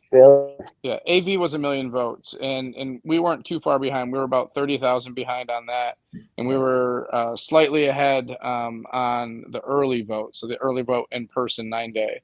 I think we had maybe a 15,000 margin edge on that. Something like that. Yeah. All right, let's finish off this Kristina Karamo clip, and then we've got the judge's decision. So here, let's hear what Kristina has to say now. You know, right now, our general counsel will discuss that, so I can't comment on. Our general counsel? Kristina, Which one? They had 86 people representing him in the last week. I didn't know we had general counsel. He always represented Kristina. He said Her general counsel was fired on January 6th. Kristina, you should not argue with the judge's injunction. That wasn't the sound effect I wanted. This is Especially since it's not over yet. All right, here we go. Our next step will be. So is Pete Hoekstra chair of the Michigan Republican Party right now? No, I'm not obligated to call him that. I'm just not obligated. I'm just under the judge's ruling. I just can't call myself chair, but I'm not obligated to call Pete Hoekstra chair. Again, Pete Hoekstra, he initially ran for chair, then he backed out because he knew he didn't have the delegate support. So if he thinks. What was she talking about there? He initially ran for chair and he backed out. I've never heard of this thing. I don't remember that. no. He did not enter the race for chair. I will No, he say didn't. one thing, Adam. Let me just give a little PR advice to everyone watching your show. When you are in front of a microphone and a camera, please spit out the gum. Or park it in your And cheek. do something. You park it in Well, your cheek. to be fair, guys, you guys all know Kristina pretty well. I know her really well too. Can't you feel the sadness in her? Can you guys feel it? No, I sense anger. Oh, I feel her defeat feeling. Yeah, I'm sure. We'll see. I just have a hard time feeling anything that Karamo might feel at this point. So I just feel like her Yeah, feelings exactly. are essentially irrelevant to what I feel. And Trump had a phrase, actually a T-shirt about your feelings. So, feelings are feelings. Big deal. Yeah. Patty says Pete was rumored to run for chair. Well, it's just only a rumor, so whatever. There was 8 Yeah, he candidates never for filed chair it or on. something like that. Anyway, all right, let's keep going. And it's the reason he won't call a committee because I'm sure the judge will rule in his favor. I can already see the direction of this, and then he'll get thrown out. So she's already attacking the court. She's literally like outside the courtroom, maybe even in the courthouse still. And she's already trying to delegitimize the judge. In fact, there was, let me see if I can find it here. You knew that was going to happen. Oh, it happened in moments. In fact, let me find my tweet here. This is the quote from, I believe this was in MLive or MSN or something. This is the quote. There's the sources on my X feed here. This is what she says. This type of action is why there's division in our committee. There's a 2-tiered justice system. There's an interpretation of the bylaws when it fits the elites, and there's an interpretation of the bylaws when it fits the common folks. This is like Democrat warfare garbage here. Yeah, no. So she's attacking the judge literally minutes after she lost. Probably not a good thing to do. You guys, does she ever not attack anybody? Like, when is she not attacking somebody? When is she actually working with someone and collaborating to win freaking elections? It has been a constant charade of attacking other people. You're absolutely correct, Bree. Even like from early on, there was never any type of teamwork.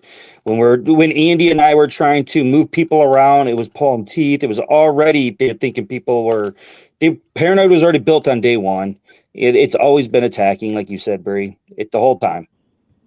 But it is, you guys. Like, when are people going to wake up and see that we're not demonizers, right? Like all of us, you guys all realize that all of you have been claimed to be demonizers by the Karamo regime and I never everything thought that I'd they be put deep out in state. their marketing, but that's not the truth. And it just saddens my heart that delegates across the state are still listening to and basically falling for everything that she's put forward. But it's been a constant attack, not on the Democrats, but instead on fellow Republicans that have more money than her, that are better off than her, that have more of a say than she's had politically. And those are not people that have been disenfranchising the regular folk. But she's in fact doing that to the regular folk right now. When does she stop? When does she act like all a those Republican? people, all those people, Bree. John, before you answer, I got to read some super chats. Yep. On Rumble. If she represents herself as MIGOP for Saturday, there will be sanctions post order. Yes, there will be. Did they remove her MIGOP access to email list and email address?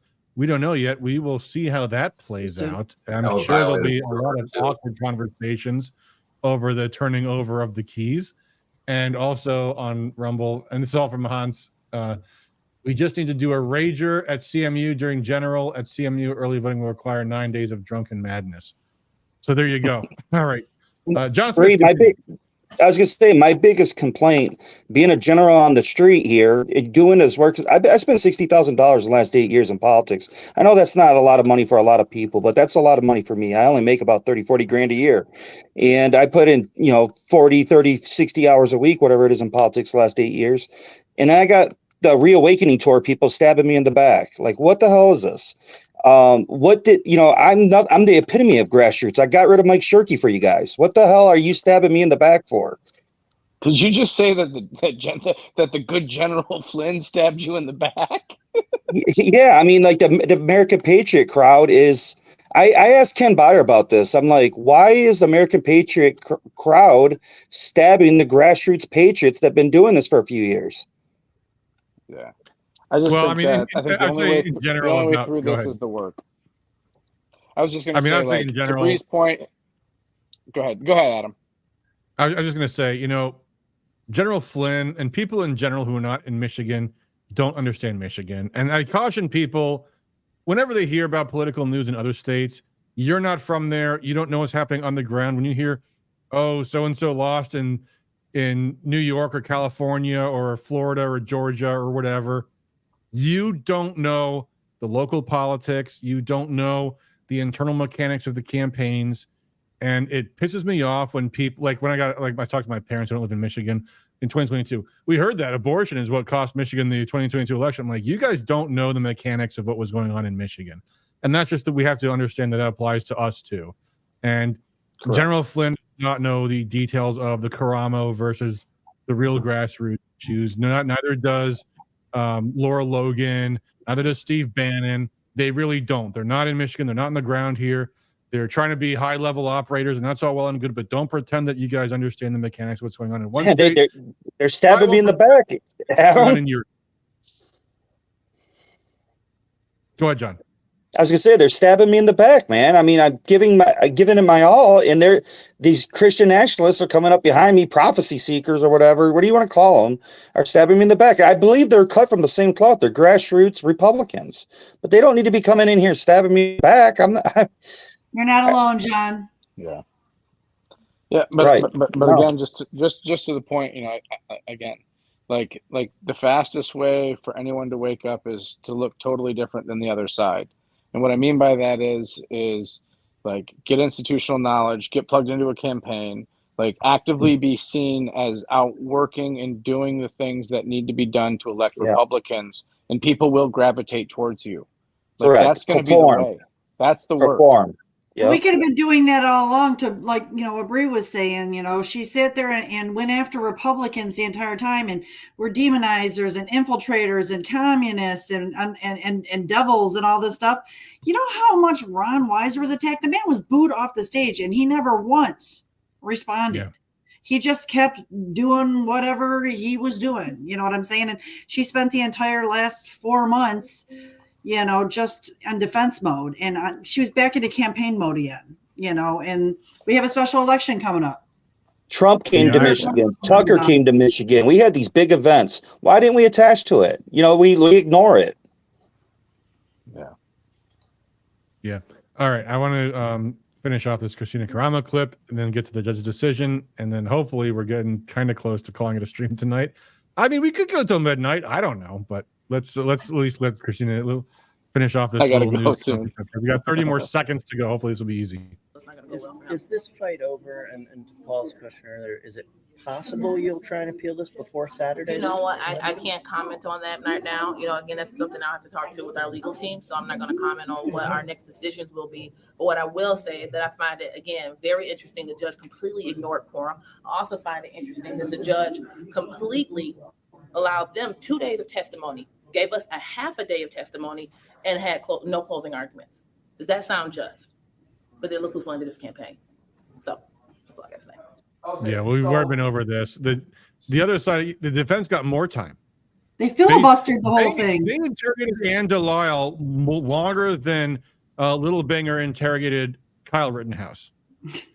So I mean, seriously, Ann spent more time on cross than Kyle Rittenhouse did. That's how lopsided this was. And their lawyers, the defense lawyers, made us think about this today. They were like, hey, how come that the other side got all the time? It's like, well, actually, you spent more time. Because, Matt, correct me if I'm wrong. Isn't the idea of time that cross and direct are equal in the eyes of a court? Basically, we're trying to afford equal time. No, like I mean, look, it's about 5 hours cross-examining one witness. That's your time. No, it's about what issues were you presenting? You had an opportunity.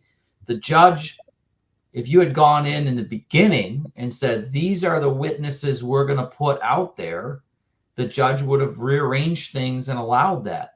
But remember, in the first iteration, he didn't have anybody. And it was only when the judge said, I've got an extra half day because I'm going to skip a judicial conference and I'll allow you to come in and put additional witnesses up there, that they came with a witness list at all. And the reason they didn't, go ahead, you're going to welcome Ann. Speaking of Ann Delisle, she is here with us tonight. Everybody, Norm Schinkel said it best. She deserves a Purple Heart, Ian. You deserve a Purple Heart. Norm Schinkel, that was all Norm. That was all Norm. You're a rock star. I would have been in contempt of court. I would have tipped over tables. I would not have been able to handle those people like you. I was like, you're a rock star. Very proud of Ann Delisle. Judge to have your voice be heard, because Karamo would never hear your voice. It literally took a judge to hear your voice and our voice and what we had to say, because Karamo would never listen to anything we had to say. Well done, Ann. Well done. From day one. I know. I was actually thinking about that when I a little bit earlier, because I saw you on here, John, and I thought of, back in the beginning, right? The very first meeting when you got together all the district chairs and we said, hey, listen, there's some problems, and why isn't Kristina listening to us about these different things? And let's go together before the meeting starts and let's talk to her.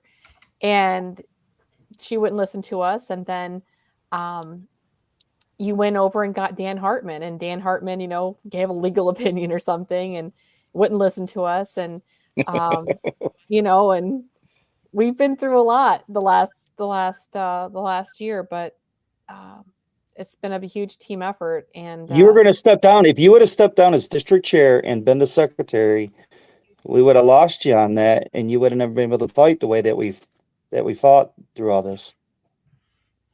Yeah. I love the fact that everybody was from all over the state. You know what I'm saying? We had people in the UP, we had down by the Ohio border, we had Western Michigan, we had Eastern Michigan. It's a collaborative. And the funny thing is, she united us. I know. Like, Lauren. Yes. Lauren. Different walks of life. All of us, different walks of life. I told when we started having calls about this, I told everyone in the very beginning that when this is done, this has the potential to be one of the most unifying things that we did all year long. Yeah. And there are some real new friendships forged and some real trust and some real respect for a lot of people that a lot of us thought we knew but didn't know. Mm-hmm. And I think that the party got a lot stronger in this. and the bond between those people is really good. And I think that they're going to be. Here's the other thing, right? Our party is aging, and all those individuals are young activists for the most part, right? Let's say under 50 for the most part. You know, there's some that are around that age, but like this is you're looking at the class of 2024, and the future of the party looks strong. Yeah. Yeah, I think about like the conversations that you and I have had, Warren, and we got off to a rocky beginning, brother. And can I just say, you guys, can I read you this? Warren, I'm so sorry. I think you're great.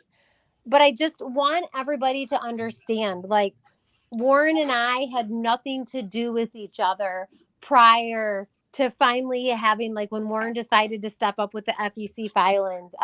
But one of the things that Warren had sent me previously, and I think this was around the Mackinac convention, right before convention, when I was sending to all of state committee, and I'm telling everybody, like, you guys, she's going to stat the convention floor. She's going after the delegates. She's going to remove county autonomy. She's going to disenfranchise the voters. And Warren messaged me and said, take me off your mailing list. Your products sound like they are made in China. And I was like, that is like the epitome of everything that's happening right now, right? Like that's where it was. But then when like people start to look, but I feel like a lot of delegates are in that spot. So Warren, brother, like I love you, like, and I feel like I can call you brother now. Sounds like one of my emails. It was definitely, it was followed up. I won't say who the county chair was in District 1, but a state committee member that also sent me a response to that communication and told me to F off. So, but here we are, and it's great. Yeah. I was thinking about, I knew that's where you were going, Bree. I knew that's where you're going with that communication. I'm never going to let it die because I sent it to you guys, Ann, and I was like, oh my gosh, this guy makes me laugh. Hey, Adam, you might want to go on to the next topic, or we're going to keep, Care Bear in here. Well, let me jump in real quick when it came to the now Trump. that Ann's on stream, I'm gonna let the love flow here. And besides, Hey, don't Care Bears are cool, John. we don't need to. We will get to the judge's order at some point. Although, to read through it would be overkill. I do quickly want to. Someone left of center asked about getting the testimony. It is not available now. There will be a transcript at some point in the future, and we might even have a reenactment on this channel someday. But right now, no, we don't have. I want to play. I want to play Dan Hartman. That is totally. I'm playing Dan Hartman straight up. Nobody takes. All right. Well, there you go. The day will come, but unfortunately not yet. Adam, I just want to interject real quick. I got another text from Tyson. He wanted me to let you know that if the Democrats get 15% uncommitted, then uncommitted will be allocated one delegate. Well, and the point of this, he said, and he said I could read it, is that the Democrats' narrative will be how we are divided as party. That may be true in the sense that there's a small faction of division in those who support Karamo. However, the Democrats are divided as a party because they have a horrible candidate who can't remember which state is holding its primary tonight. Yeah. Also, real quick, Mark Ashley Price on Facebook says I need a ride to Grand Rapids. I believe he's in Wayne County. So, folks on Facebook, please, if you have an extra seat in your car, reach out to Mark Ashley Price on Facebook. Where were we? We were enjoying Andelau's company, and then at some point we will get to reading the decision. But so real quick, I've got to leave. I actually have to go to work tonight. So I'm just really interested in hearing what this guy from Texas, the full-time Republican, part-time Michigander, has to say about this legal. I'm waiting for. I haven't seen anything from him lately, so I'm excited to see what he has to say. Yes, that's right. I look forward to his next email. He's been strangely silent. It's weird how after conventions, all these people that do all these false flag emails suddenly disappear into the wilderness. And apparently, after so many people predicting the results of today's hearing, are suddenly strangely silent. It's weird. It's so weird. So with that, I want to say thank you very much to everybody on here and beyond this. You guys, this is I literally, for a quick second, because I'm man enough to admit it, broke down in tears when I saw that, because it's been a struggle. Yeah. It has been a struggle bus for months, and everybody on that team knows that and knows that we've come together and we've thrown fisticuffs almost at times, but it's come together. We did what we had to do, and I'm so excited to move forward, actually get Republicans elected under the conservative base and as Republicans. I'm excited to ever seeing the new people that I met, Warren and Matt, and old friends. I'm excited, and I appreciate you guys very much. Yeah, man. Hey, thank you for Thank joining you, us. John. And Guys, have a good night. I would say too, I mean, honestly, like to get to this outcome today took so much organization, so much discipline, so many people doing everything perfectly right, and Karamo's people doing everything perfectly wrong that we couldn't count on, but they somehow managed to. I mean, as I think the judge pointed out, all they had to do was, or maybe it was a reporter, I don't know, all they had to do was come to a meeting, and they could have kept her in power, and they screwed up because they let their egos overcome them. Go ahead, Ann. That was mentioned actually. I forget if it was. I think it was actually on Thursday afternoon. The judge said he was kind of like wrapping up for the day, and he said, "You vote with your feet." You know that, and so the judge referenced it in his spoken order as well. He said, when you're balancing equities, understand that Kristina recommended to her people not to attend the special meeting on January 6th. And had they attended, the result may have been different. And you can't walk into a court and say, I was hoodwinked when you're the one doing the hoodwinking. They underestimated us, and they got played. This goes back to like the Macomb situation or Hillsdale situation with my case too. I mean, there's not really a good time to boycott meetings. I see it. I experienced it. Well, and then go ahead, Adam. Go ahead. Well, one thing that they brought up on December 2nd. Okay. One thing they kept bringing up on December 2nd was that they said that they were trying to say that I told people not to go to the meeting. And I think, Roche is not on here anymore. He just hopped off. But Bree, you know this. I mean, everybody on here knows this, that we were actually saying, when Kristina called off the meeting, and then there was like this lag of time where we didn't know what was going on. We had people driving in for an in-person meeting, but we couldn't get in touch with the chair. There was no, we weren't hearing anything. So, some folks found a location. I think at least 4 or 5, maybe 6 people offered her free locations. She didn't respond.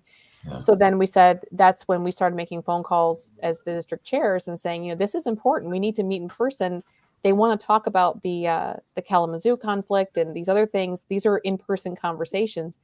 So we kept saying, come to the meeting, but come to an in-person location, right? Let's come together. Let's talk it out. Chairs welcome. And they were trying to say that once we began to withhold quorum, we said, stay off the please don't log in. Right. That we were telling people not to go to a meeting. No, that's not what we were telling people to do. And Mr. I forget his name, Campbell, he was saying that was us telling them not to go to a meeting. And he said, did you ever tell anyone not to go to a meeting? I said, no, I've never told anybody not to go to a meeting.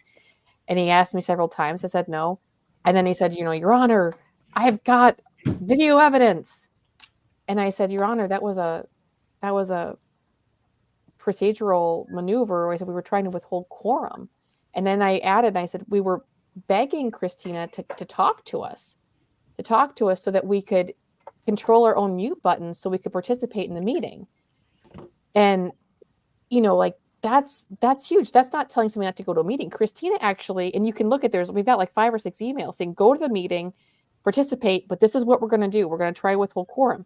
Whereas we have all these other emails for December 6th saying it's not a valid meeting. Don't go, don't go, don't go.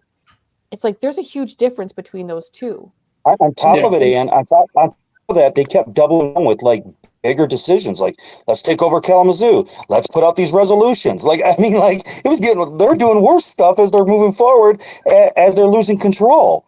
It's bizarre. To Annie's point, though. To Annie's point, I want to make a point, and also, first of all, real good. First of all, I got to go to Rumble because I got 2 super chats to read. 2, this is off topic at this point because it's from before, but talking about Isabella County. Hans says kegs are cheap. If we keep college students preoccupied, we could turn Michigan back red. I will honor my commitment to read all super chats. Also, Hurlbags on Rumble says those of us in the audience appreciate all that each of you have done. I agree this can be a unifying event for the party. I fully agree. Now, the thing I was going to say earlier, Ann, was to, and I don't think the judge got really to this point, but one thing that Kristina's people have said over and over again, and I know they said this in court today, is they keep harping on the fact that there were fewer people at the meeting on the 6th than there were on the 13th, and this was a minority, and et cetera, et cetera. And I don't think anyone's made this moral argument that people elected members of the state committee. And I think the judge made this argument that, well, you know, the rules say that if we follow the rules, then a minority can rule. But no one makes the argument that actually, if you don't go to a meeting, you can designate a proxy, but you have a duty to go to the meetings. And if you don't go to a meeting, there's nothing wrong with someone else issuing a proxy to someone that chooses not to go, even as someone who might have an adversarial opinion, because guess what, Michelle? You chose not to go. You didn't go. You didn't designate someone else to go on your behalf who might have voted the way you wanted to. You didn't go. You had a duty to go. You didn't think it was a legal meeting, but it was a legal meeting. And that was your negligence because you didn't understand the bylaws. So sorry, but actually, I think this was absolutely in the right. Doesn't matter if it's a minority or a majority. It was done by the books. And you guys did it by the books. You were able to read through the bylaws, master the bylaws, understand it, and were able to pull this off successfully. And all of that emotional nonsense about, well, but there was only so many people that voted to elect Pete Hoekstra. Yeah, well, that's the way the process worked. And you guys followed the process, and they Your did. entire argument is it's not fair. And I keep trying to explain to people that if you are on the majority rules, it's not fair bandwagon, you're probably in the wrong party because we are the party of laws. We're a republic, not a democracy. It's not majority rules. We followed the bylaws. You got schooled. Game, set, match. Well, there's another one. Logger Larry hit it. Put feelings aside and follow the bylaws. Like your feelings are this, the bylaws are this. And for all the Christians that want to talk all of the Christianity, and I say this as a Christian, it's not about your feelings. Like, right, there is law that shall be followed. Well, no. Don't concede the ground here. Yeah. Remember, Logger Larry, he had a great point. Remember what she did in advance of the January 6th meeting. What did Dan Hartman come out and say? And Joel Studebaker. They said, if you attend, you're going to face legal liability. Remember that? Yeah. I'm still waiting to be served for going out to Crystal Lake. To Dan for attending January 6th. And I do remember that, Matt, because I'm the one that pulled that meeting in August. What was that meeting, Bree, that you set up that we all went to out in the booms?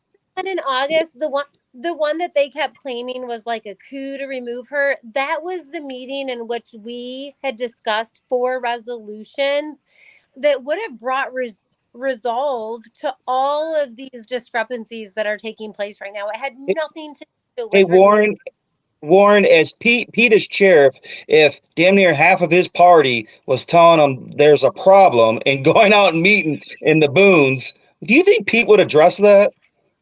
I mean, listen, the issue is that I don't know a leader in modern day anything, like not corporate America, not clubs, not PACs, not campaign, nothing in my life have I met a leader that were, if 50% of the body wasn't approving, that they wouldn't just resign. Yeah, and to your point, Warren, because we've talked to a few people who actually had a hand in writing those bylaws. Yeah. They actually said that's part of the 75% threshold was they never thought that if someone lost the confidence of half of the committee, or even like this, I remember one of them said like even like 35 to 40% of the committee, that they wouldn't resign. Yeah, when you lose your mandate, and having the threshold of 50% of signatures is a big hurdle. The judge acknowledged that, no matter what the vote ultimately was. Yeah. You lost your co-chair. You lost 4 vice chairs. You lost nine district chairs. I mean, for crying out, that's your whole damn leadership. Well, the funny thing is that Dan Hartman testified on the stand the exact opposite. His statement went from there was absolutely no leadership to, well, there was the co-chair to, well, and some vice chairs, and then failed to mention the amount of district chair support that was there. So, I mean, it just shows you the lengths these people go to muddy waters, and one of the things that I want to state about Annie's point when she was talking to the judge, referencing the decision there in the end about her saying, don't get on the call, don't get on the call. The judge acknowledged that in the ruling from the bench as being a tactic, and as well as being something that maybe might not seem couth, but as well within the parameters of the way to move tactically in a meeting. So. I mean, it's just all the things that we told him that were truthful. Like the judge said, these things are truthful. We haven't been lying to anybody. That's the thing I want everyone to understand. We haven't been lying to you. We have not been telling you falsehoods. The things that we did were legal. The things that we did were truthful. And I hope that resonates with people out there. That's what this needs to be about.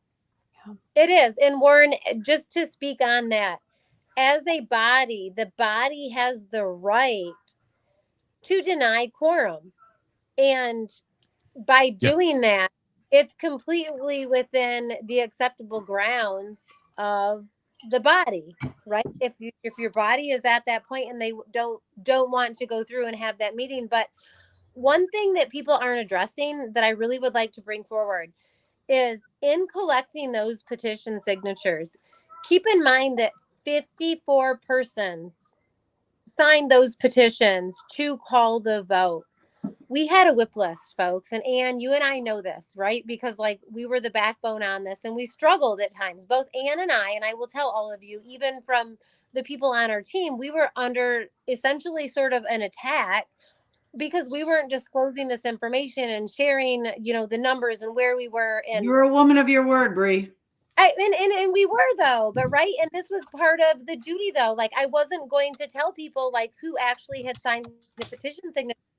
But the people that would sign the actual petition was smaller than the number of those that actually would have supported to remove Karamo on a secret ballot. So for those of you that aren't aware of what a whip list is, we had a whip list. And Ann and Warren was another one of the really strong holders on that, made all of these contacts. And you need to be aware, the people that signed the petitions we're finally at the realization that they're going to put their neck on the line.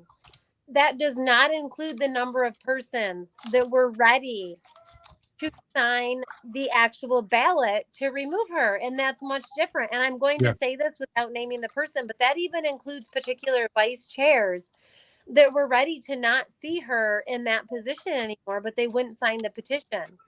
So when people throw out this vote number and this vote count, you guys have to recognize that people were afraid to put their name on the line for her removal. And so when retaliation, look how we were treated. They don't want that.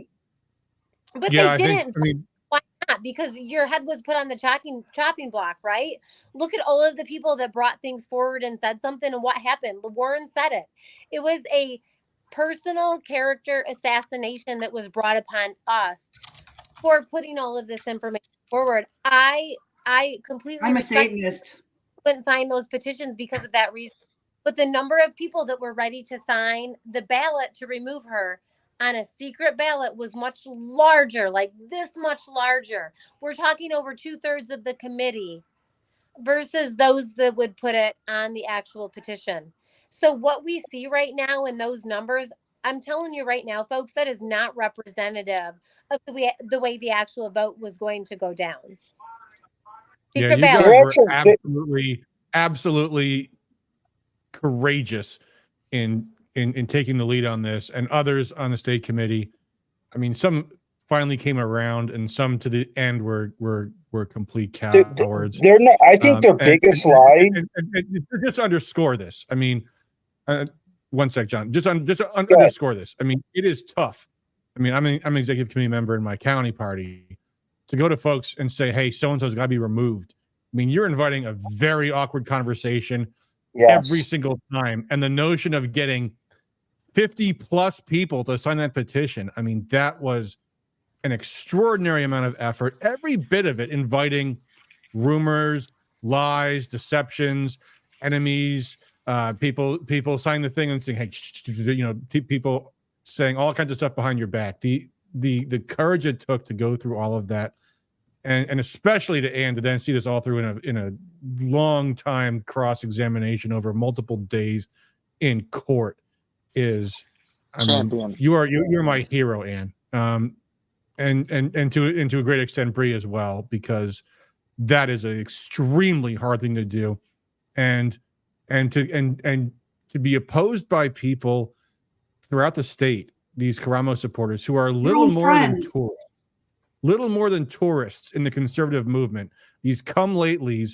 who don't knock on doors, who don't donate, who don't do anything, and some of them showed up on January 13th and voted to expel you from the party. Those people disgust me personally, and I know some of them, and they should be ashamed of themselves, and I hope at some point they apologize to you for it personally.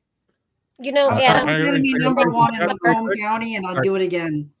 There's two things. I was going to say Bree and Ann also were the two loudest voices at state committee meetings that would stand up and speak out, and that, so kudos to them for that. And then also, I want for the audience to understand the biggest lie is that there was some sort of idea to remove Kristina Karamo from the beginning. Ann can tell you, Warren can tell you, because I put everybody from the district chair standpoint in the chat. So Warren was on Kristina's side at the time. There was no talks. There was nothing but positive support on how we can help Kristina. And slowly but surely, she just boxed everybody out. Yeah.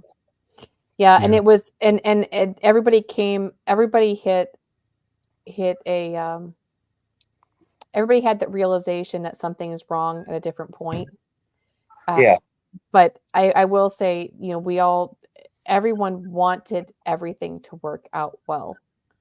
And things just, when you start asking questions and you ask, like you said, I definitely earned the reputation of asking a lot of questions, and I, much to the chagrin of many. But the point was, it's like I would leave a meeting and I'd have always like a few people come up to me and say, I've been wondering the same things, but I'm afraid to ask. And that number did grow. And I didn't always know who everybody who was thinking the same thing. But when you walk out of a meeting with more questions than you go in with every time. And one of the most concerning things to me was the June meeting was very alarming. But the July meeting that we had back up in Clare, and I knew from the June meeting that we were going to run out of funds. We were essentially bankrupt. Like, we were going to be bankrupt after the first pay cycle in July. And there was just no way that the money coming in, the money going out, it just wasn't feasible, wasn't tenable. And Kristina kept talking about the volunteers, like, these volunteers, the volunteers. But then we see a Facebook post by one of the volunteers' wives and saying that her husband has this great new job. And I remember talking to one of Kristina's good friends from the 9th. And I said, he said, well, did you get all your questions answered? I said, this just doesn't add up. Like, this guy's here. She's saying he's a volunteer. His wife's saying this. There's not enough money to pay. What's going on? I don't understand. He goes, well, just go ask Kristina. Just go ask Kristina. And I said, I don't feel comfortable asking Kristina. I said, because she just said he's a volunteer. He goes, well, go ask him. So I went and asked him. And he told me, so those who know the story, he said, well, how I make my money is how I make my money. And I was like, that's not an answer. And we would go through this whole thing. Another person in the party was standing right next to him. And I kept pressing the issue. And then they had the sidebar conversation, and they came back, well, we're paid volunteers. That's not I said, that's not how that works. Like Scooby-Doo. That's not how any of this works. Like, Scooby-Doo, like, tilts his head. He's like, ruh-roh. You're like, that doesn't sound right. And so I said, so what I'm understanding you to say is that you're working for the party, but you're not being paid by the party. So somebody outside the party is paying you. And they said, yes. Digging. And I said, who is paying you? Well, I can't say. So I'm like, If that's I told an you, I'd have to in-kind kill you. donation. Yeah, kind of, right? It's like, that's an in-kind donation. Like that, where's that? Where's that reported? Right? And so, but Kristina was adamant that these people were volunteers. And I remember it was so upsetting to another person in the room. They stood up and they said, what about the rest of us? Which was what most of us on this call would be thinking, because like we dedicate all of our extra time to this, right? And some of us do this full time for free.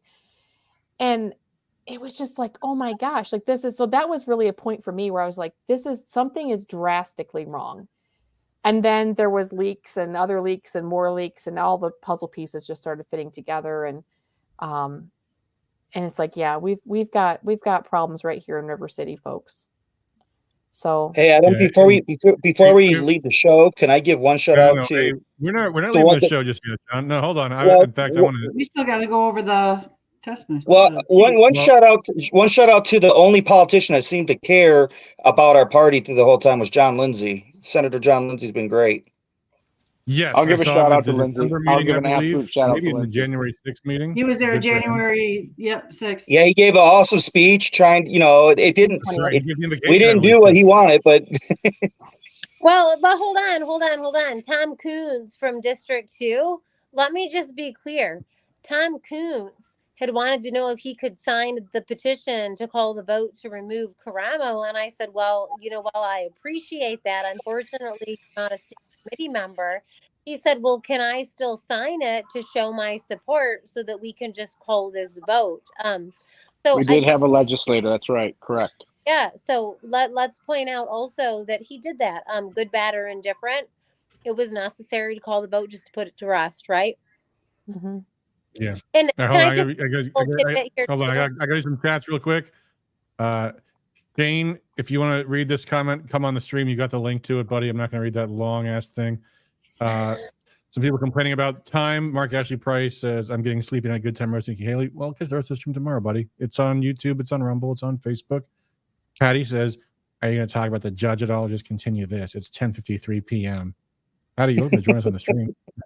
And as for the judge's decision, I didn't know what I was going to see, but it turns out this is actually a very short order.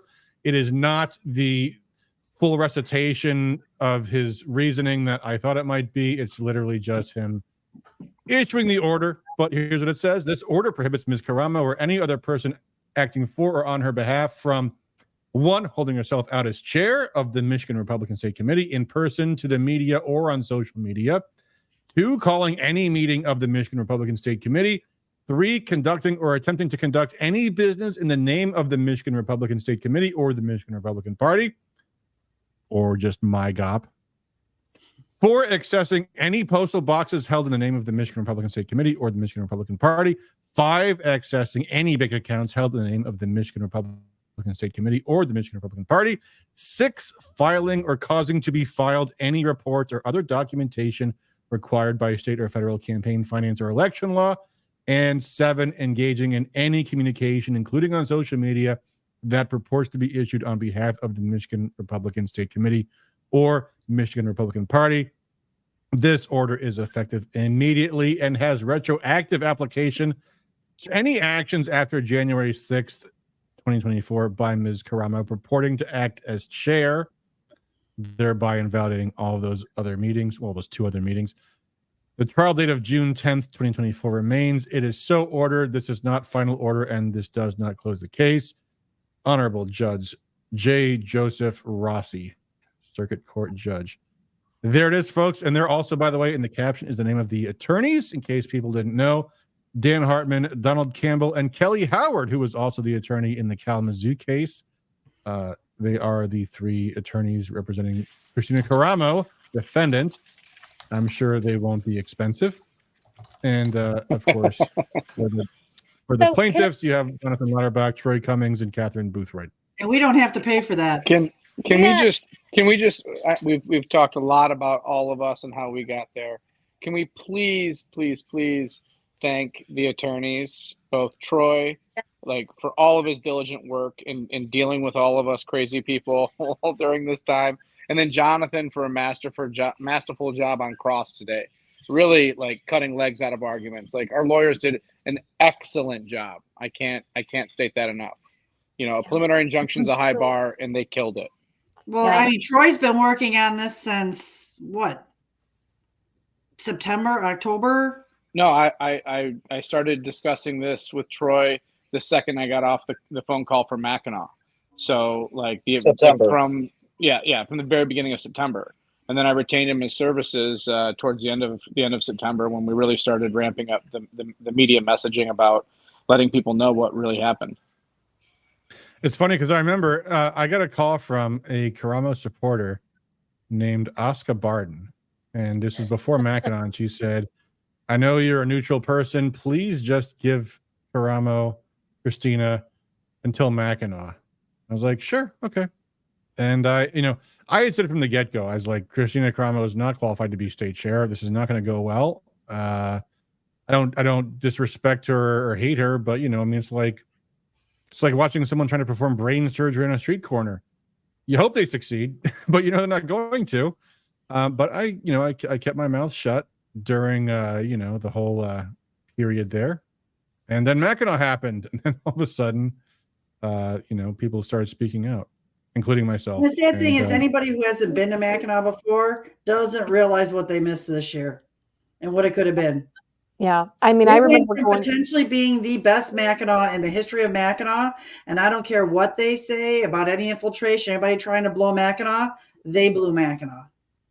Yeah, it was all them. I can tell you that right now.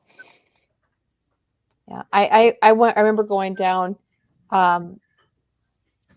Saturday night, walking down the street downtown Mackinac, and there was nobody. It was like there was nobody. And that's out to 3 in the morning. Yeah, I went down to the pink. We went to dinner, and there was no wait. We walked in, sat down at a table. We had our food in 20 minutes. It was like, what in the world? I mean, you can never do that in Mackinac Island. And then I walked down to the Pink Pony with a friend. I think there were about 30 people at the Pink Pony. I mean, and normally it's shoulder to shoulder. So I mean, it was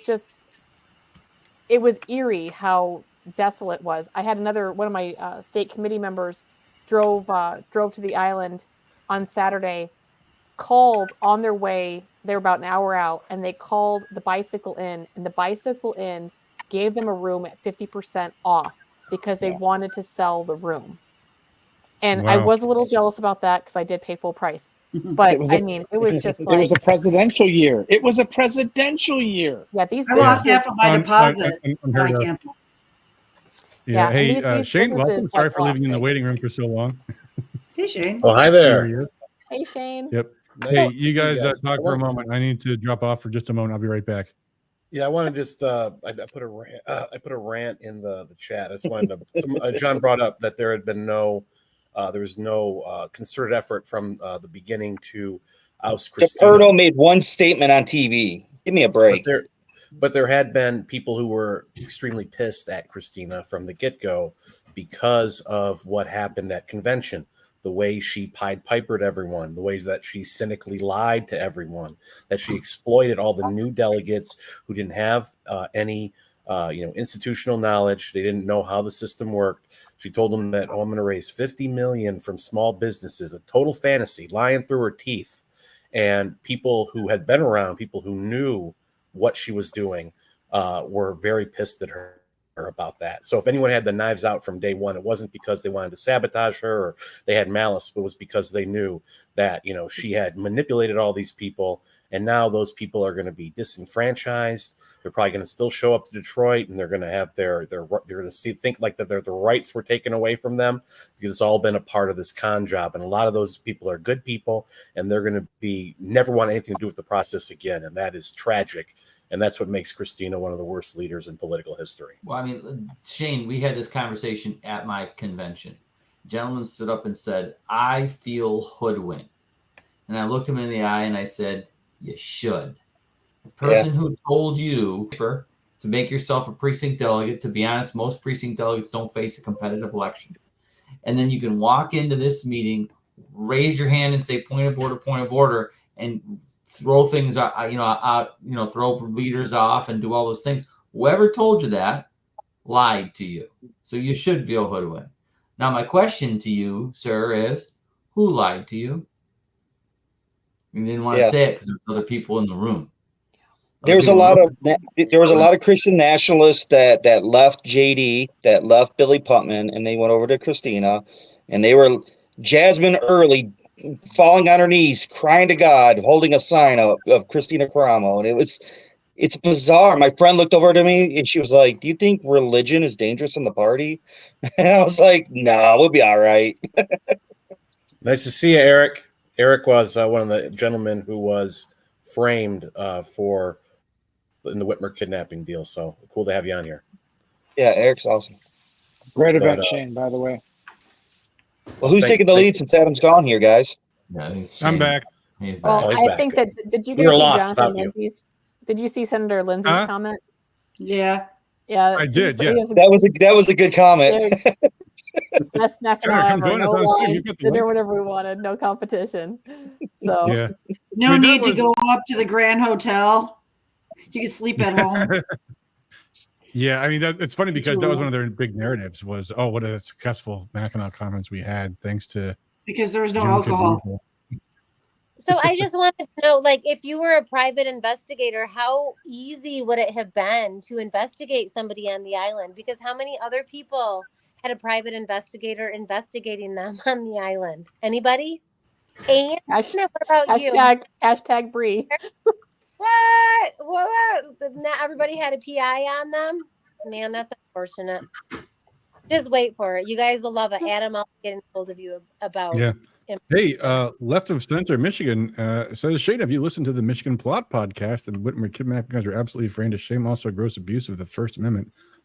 Interesting. Although I don't know if the First Amendment's the thing. I think entrapment is something else, but still interesting. Hey, Left of Center, if this is an issue that many different amendments were violated there, due process. That's true. It was heinous. Yeah. Okay, real quick, because it's been a moment, let's take a quick look at the election results. Unfortunately, Adam, I got to drop off. Great talking, everybody. Hey, take care, Matt. See you Saturday. We'll see everybody on Friday. Hey, Matt, good to be with you, buddy. Biden has pulled ahead of 80%. However, uncommitted is still rising, 44,000 with 35% of the votes in. Looks like that number might well yet still cross the 100,000 mark. Well ahead of to get to 15. And in the Republican primary, Trump is now well ahead of the 2/3 vote, killing Nikki Haley. I figured that would grow. Yeah, are you guys actually surprised with that? I mean, I don't know a single person that's voting for Haley. Not surprised, but if you look at our percentage compared to the other 5 states, that's a killing. Yeah, I mean, the question is how many. The question is how many. First of all, how many Democrats are voting in the Republican primary, and secondly, the other question is, how is the process different in other states? And here's where, again, if you don't know other states, you don't know. Do they have partisan voter registration? How easy is it for Democrats to vote in Republican primaries? In some states, it's very easy. In some states, it's not easy. So there's closed primaries that have partisan voter registration where independents can vote in either party's primary. There's some states where they can't. So if you don't know all these things, then you don't know what to expect. But again, this is now Trump's biggest primary win in any of the states. With an open primary.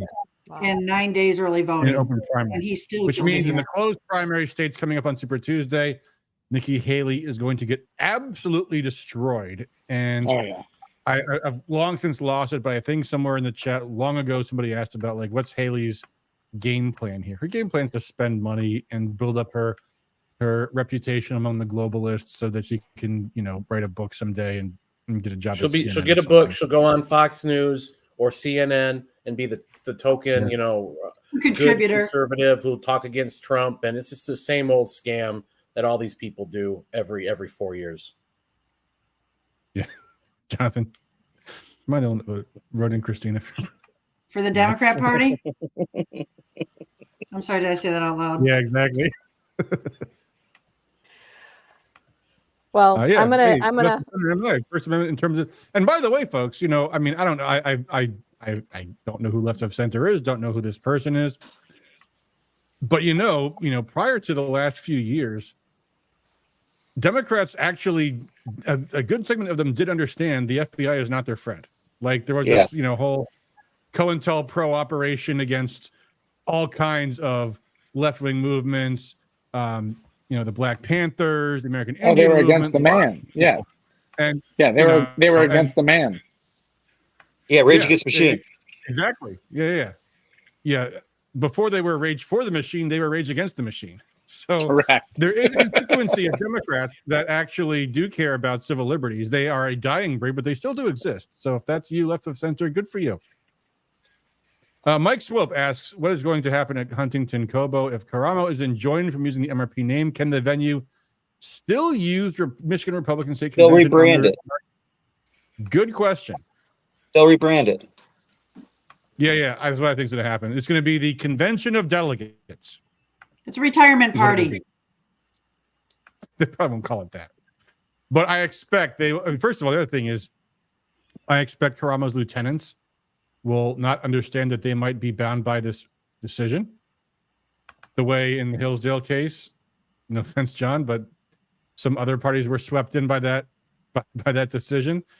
I expect you're going to find people like Hartman, maybe Lori Skibo. People are going to start saying things that they shouldn't be saying because they don't think the court has jurisdiction over them.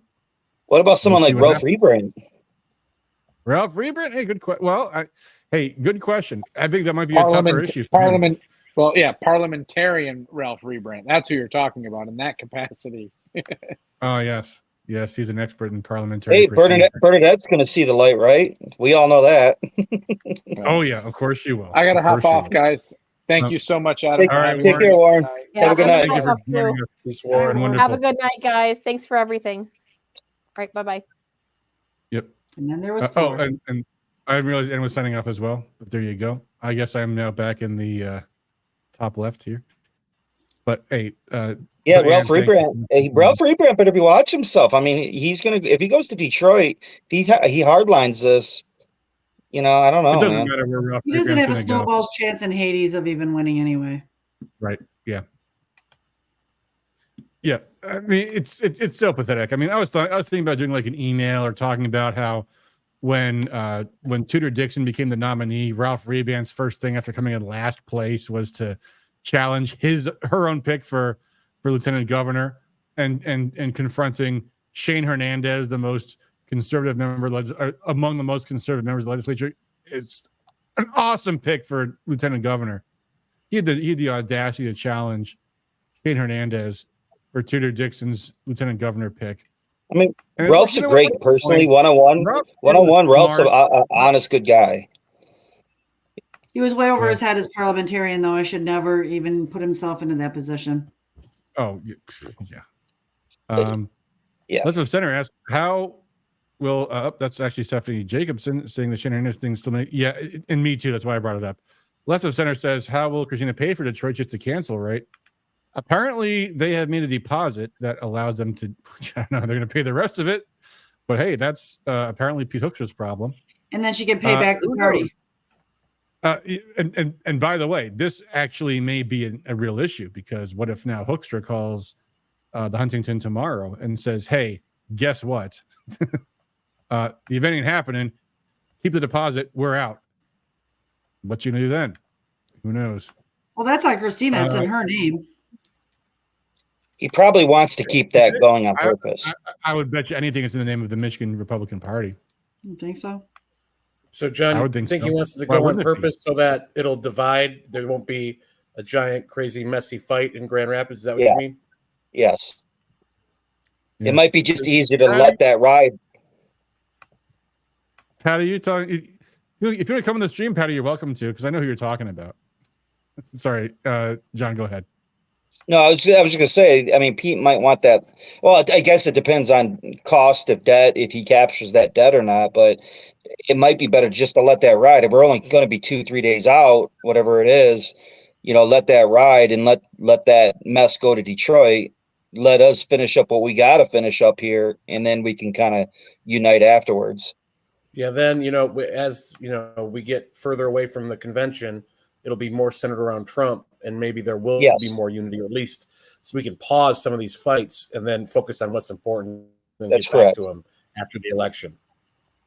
Well, we're going to need a cooling off period. We're going to have to let people lick their wounds. I don't even care if they apologize. If they just jump back in and start working, I'm totally cool with that. Yeah, no, I mean, hey, man, this happens. It's politics is at its finest. So, no hard feelings. Just jump, like you said, jump in. Let's roll. Well, you can't, like I said before. I mean, there's primaries all the time that, Republicans are siding with other Republicans. And as long as you don't get ugly, it is what it is. And then when it's over, you get back together and you support the one who won. I want to punch at him in the face all the time, saying. Recorded or it never happened. Actually, now that you say that, John, I'm actually kind of amazed how little grief I get from some of these people that they go all in on, various political targets. No one's ever filed suit against me for defamation or what have you. I've been remarkably clean in terms of just getting out in the mud with people in legal disputes and shit like that. But I think it's because you pick your words carefully. You know what to say. You know what not to say. You're not going to stick your foot in your mouth. And you can't sue someone for defamation if they're telling the truth. There's always quit building his ego, guys. He doesn't need it any bigger. But also, you've created Rescue as kind of your redoubt out. That's independent of a lot of this party bullshit too. So you're not. I think everyone who's getting sued is because they're in it. They're on the state committee, and if I was district chair last time, so I would have been in it if I was still district chair and probably had to deal with this stuff. But thanks to all the people who are signed up for state committee and didn't resign, John, and stayed in the fight. Like I'm still not in it. No, I'm just a provocative person. Adam, I was gonna say I called Adam when he had when he did his comprehensive list, because his comprehensive list of politicians is amazing. I mean, Rescue Michigan does do great work. Well, I'll tell you what, buddy. We are soon. First of all, I got to catch up on the Operation Watchdog, because we've basically been inert since the new year, and the legislature actually has done very little in the new year because of the split in the House. But we will be catching up on that very soon. I promise. We will have a full catch up on Operation Watchdog and on the votes and all that good stuff. Also, and anybody who wants to keep up with what's going on too should go on to that Telegram group, MIGOP Info. They've been leading it since the beginning. Even when I was still working for Kristina, I would watch them, and at first I couldn't stand them because I thought they were full of crap, until I saw more and more for myself what they were saying was true. And that's where you're going to hear most of what's going on now. You're going to hear the truth. They've been saying it all along. Every delegate or person says they don't know what's going on, or they're upset because they weren't informed. Make yourself informed, and I think they should go there. There you go. Jeff Buss says Adam and Shin have incredible discretion. I wouldn't go that far, because they are extremely adept at holding their tongues with information they have. I wouldn't go that far, but thank you, Jeff. But I was just going to say, I have actually. Oh, Jonathan's Info's anniversary today. Oh, the irony. I was just going to say, I have actually been working on building a something similar to Operation Watchdog with respect to Kristina Karamo and her and her clique, because there's been so many documents, so many emails, so many personalities. You'll be wasting your time, Adam. We got to move forward, and seriously. Well, maybe so. Maybe so. But hey, first of all, you need an archive. I mean, having it up as an archive would be a good thing. people need to remember what a disaster this is, just in case, time doesn't pass and months don't pass, then it's swept under the rug and the delegates are pissed again. And, oh, here comes Kristina for round 2. You need to keep an archive of this stuff. Well, I was gonna say, it's not ready for public consumption. Not yet. Still in the process, still in the works. May or may not go live at any given time, but I'm building something because this has been a very, very complicated, convoluted thing that's happened over the last year. And the documentary record is important. And I've been developing it. So if and when the time comes, it will come out. But until then, you guys will just have to be in suspense. Mindy says, "Yay." Okay, well, we'll see what happens. We shall see. All right, guys, it is now 11:20. We've been going for quite some time. Update on the votes. Biden has managed to break 80.5%. However, uncommitted is approaching 50,000 votes with 39% in. In the Republican primary, Trump's lead seems to be increasing more. He is he's over a full percentage point, over 2/3. To Nikki Haley's 27.1%, which in a head-to-head matchup, does that matter, head-to-head versus? And with the help of Democrats. Yeah, I mean, you have to remember, folks, there was an absentee voting period, and some of these candidates were still in the race when people might have completed their absentee ballots. So I would just say, okay, well, let's look at the number. 67.8 plus 27.1 Chris Christie beat Vivek. 9. So 67.8 divided by 94.9. Trump versus Haley is actually 71% to 29%. No, 71. Yeah, 71% to 29%. So a full 40-point lead, which is actually the exact same thing he's got over her without those as well. So there you go. Wait till we start campaigning for him. Oh. Yeah. The time has come. He is the presumptive nominee, no question about it. Weird because the RNC talked about having a resolution to declare Trump the presumptive nominee, and it got tabled. But the weird thing was the Michigan GOP, despite being, controlled by ostensibly Trump supporters, never did the same thing. I always thought it was a problem from early on. Well, technically, December of 2022 in the state committee, it was passed the bylaw change that they had to remain neutral during a primary, the state party. I voted against it, but it did. I got another super chat on Rumble. Hurlbags says, "What's each of the panel's forecast of the uncommitted vote totals?" Also, that's heard thunderclap in the background there.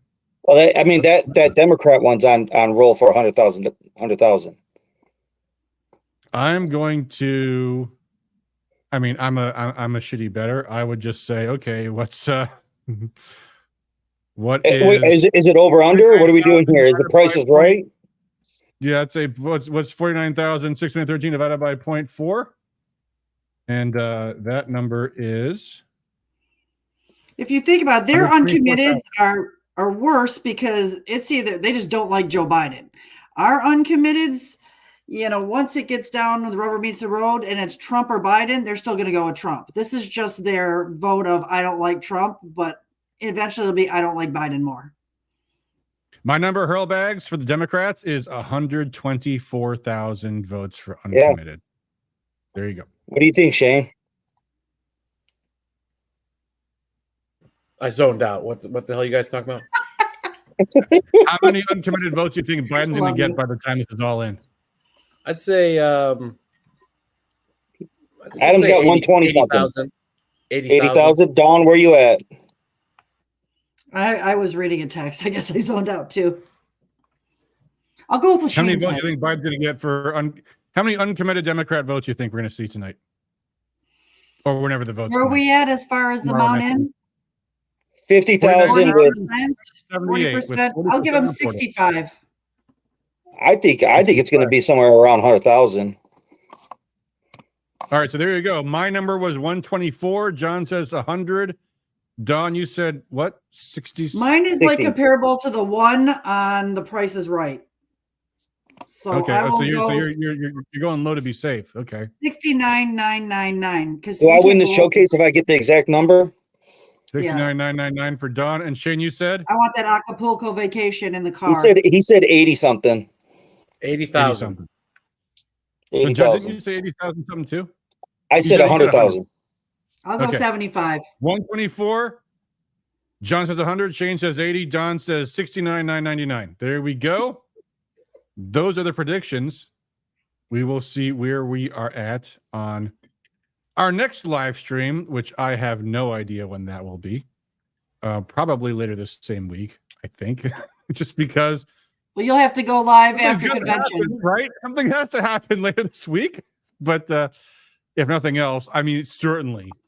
I mean, obviously Sunday, maybe Saturday because of the events in Grand Rapids and or Detroit. We will see. Jeff Fuss says $1. I don't know what that means. Let's have Center says He's taking the low. He's taking the low so he can win. Huh? He's taking the low so he can win. Oh, okay. So there's one. Gotcha. There you go. Oh, Left of Center says I vote uncommitted. So there's one. Jeff Fuss bet $1 for whatever that is worth. Mike Swope on Facebook says uncommitted is way more embarrassing for the Democrats because they have the incumbent and their uncommitted That's numbers right. are far higher. Mike's absolutely correct with that. That's what I was saying. Lisa Lynn says, thanks to the entire panel. Appreciate you all so much, as do I. I love you guys. Thank you guys all for joining me, including the people that were on earlier and had lives to get back to, families, things of that nature. People got those? Everybody tuning in on Rumble as well. I think it's time to shut things down. Dawn, especially you for being with us the entire, and John, just about the entire 2.5 hours we've been going. But I think we've more or less got a handle on what's going to happen in the primary election tonight, and it's been awesome. So thank you guys. This has been a very, very encouraging day for Republicans in Michigan and patriots in general, and even Left of Center, who obviously our is, new friend, Left of Center, on the spectrum, but clearly shares at least our We distaste welcome for Left the of Center. establishment, and that does mean something, by the way, folks. I mean, I was a Left of Center person at one point in my life. I was libertarian. Yeah. Well, the moderate Democrats lost their party a long time ago. You know, they don't got nowhere to go. Well, this isn't Kennedy's Democrat Party anymore. Once people realize that, especially the older generation, then Yeah. Oh, somebody in chat asked it hours ago about what we think about RFK, and it's hard to say. He's going to take some votes from both parties. I don't know what else to say. But anyway, we're going to call it a stream. Thank you guys all in the chats as well for tuning in. Cindy. Thanks especially to Hurlbags and Hans one pack on Rumble for being our first channel first for super chats, because apparently I thought YouTube would give me super chats now that we have 1,000 subscribers. Apparently they haven't.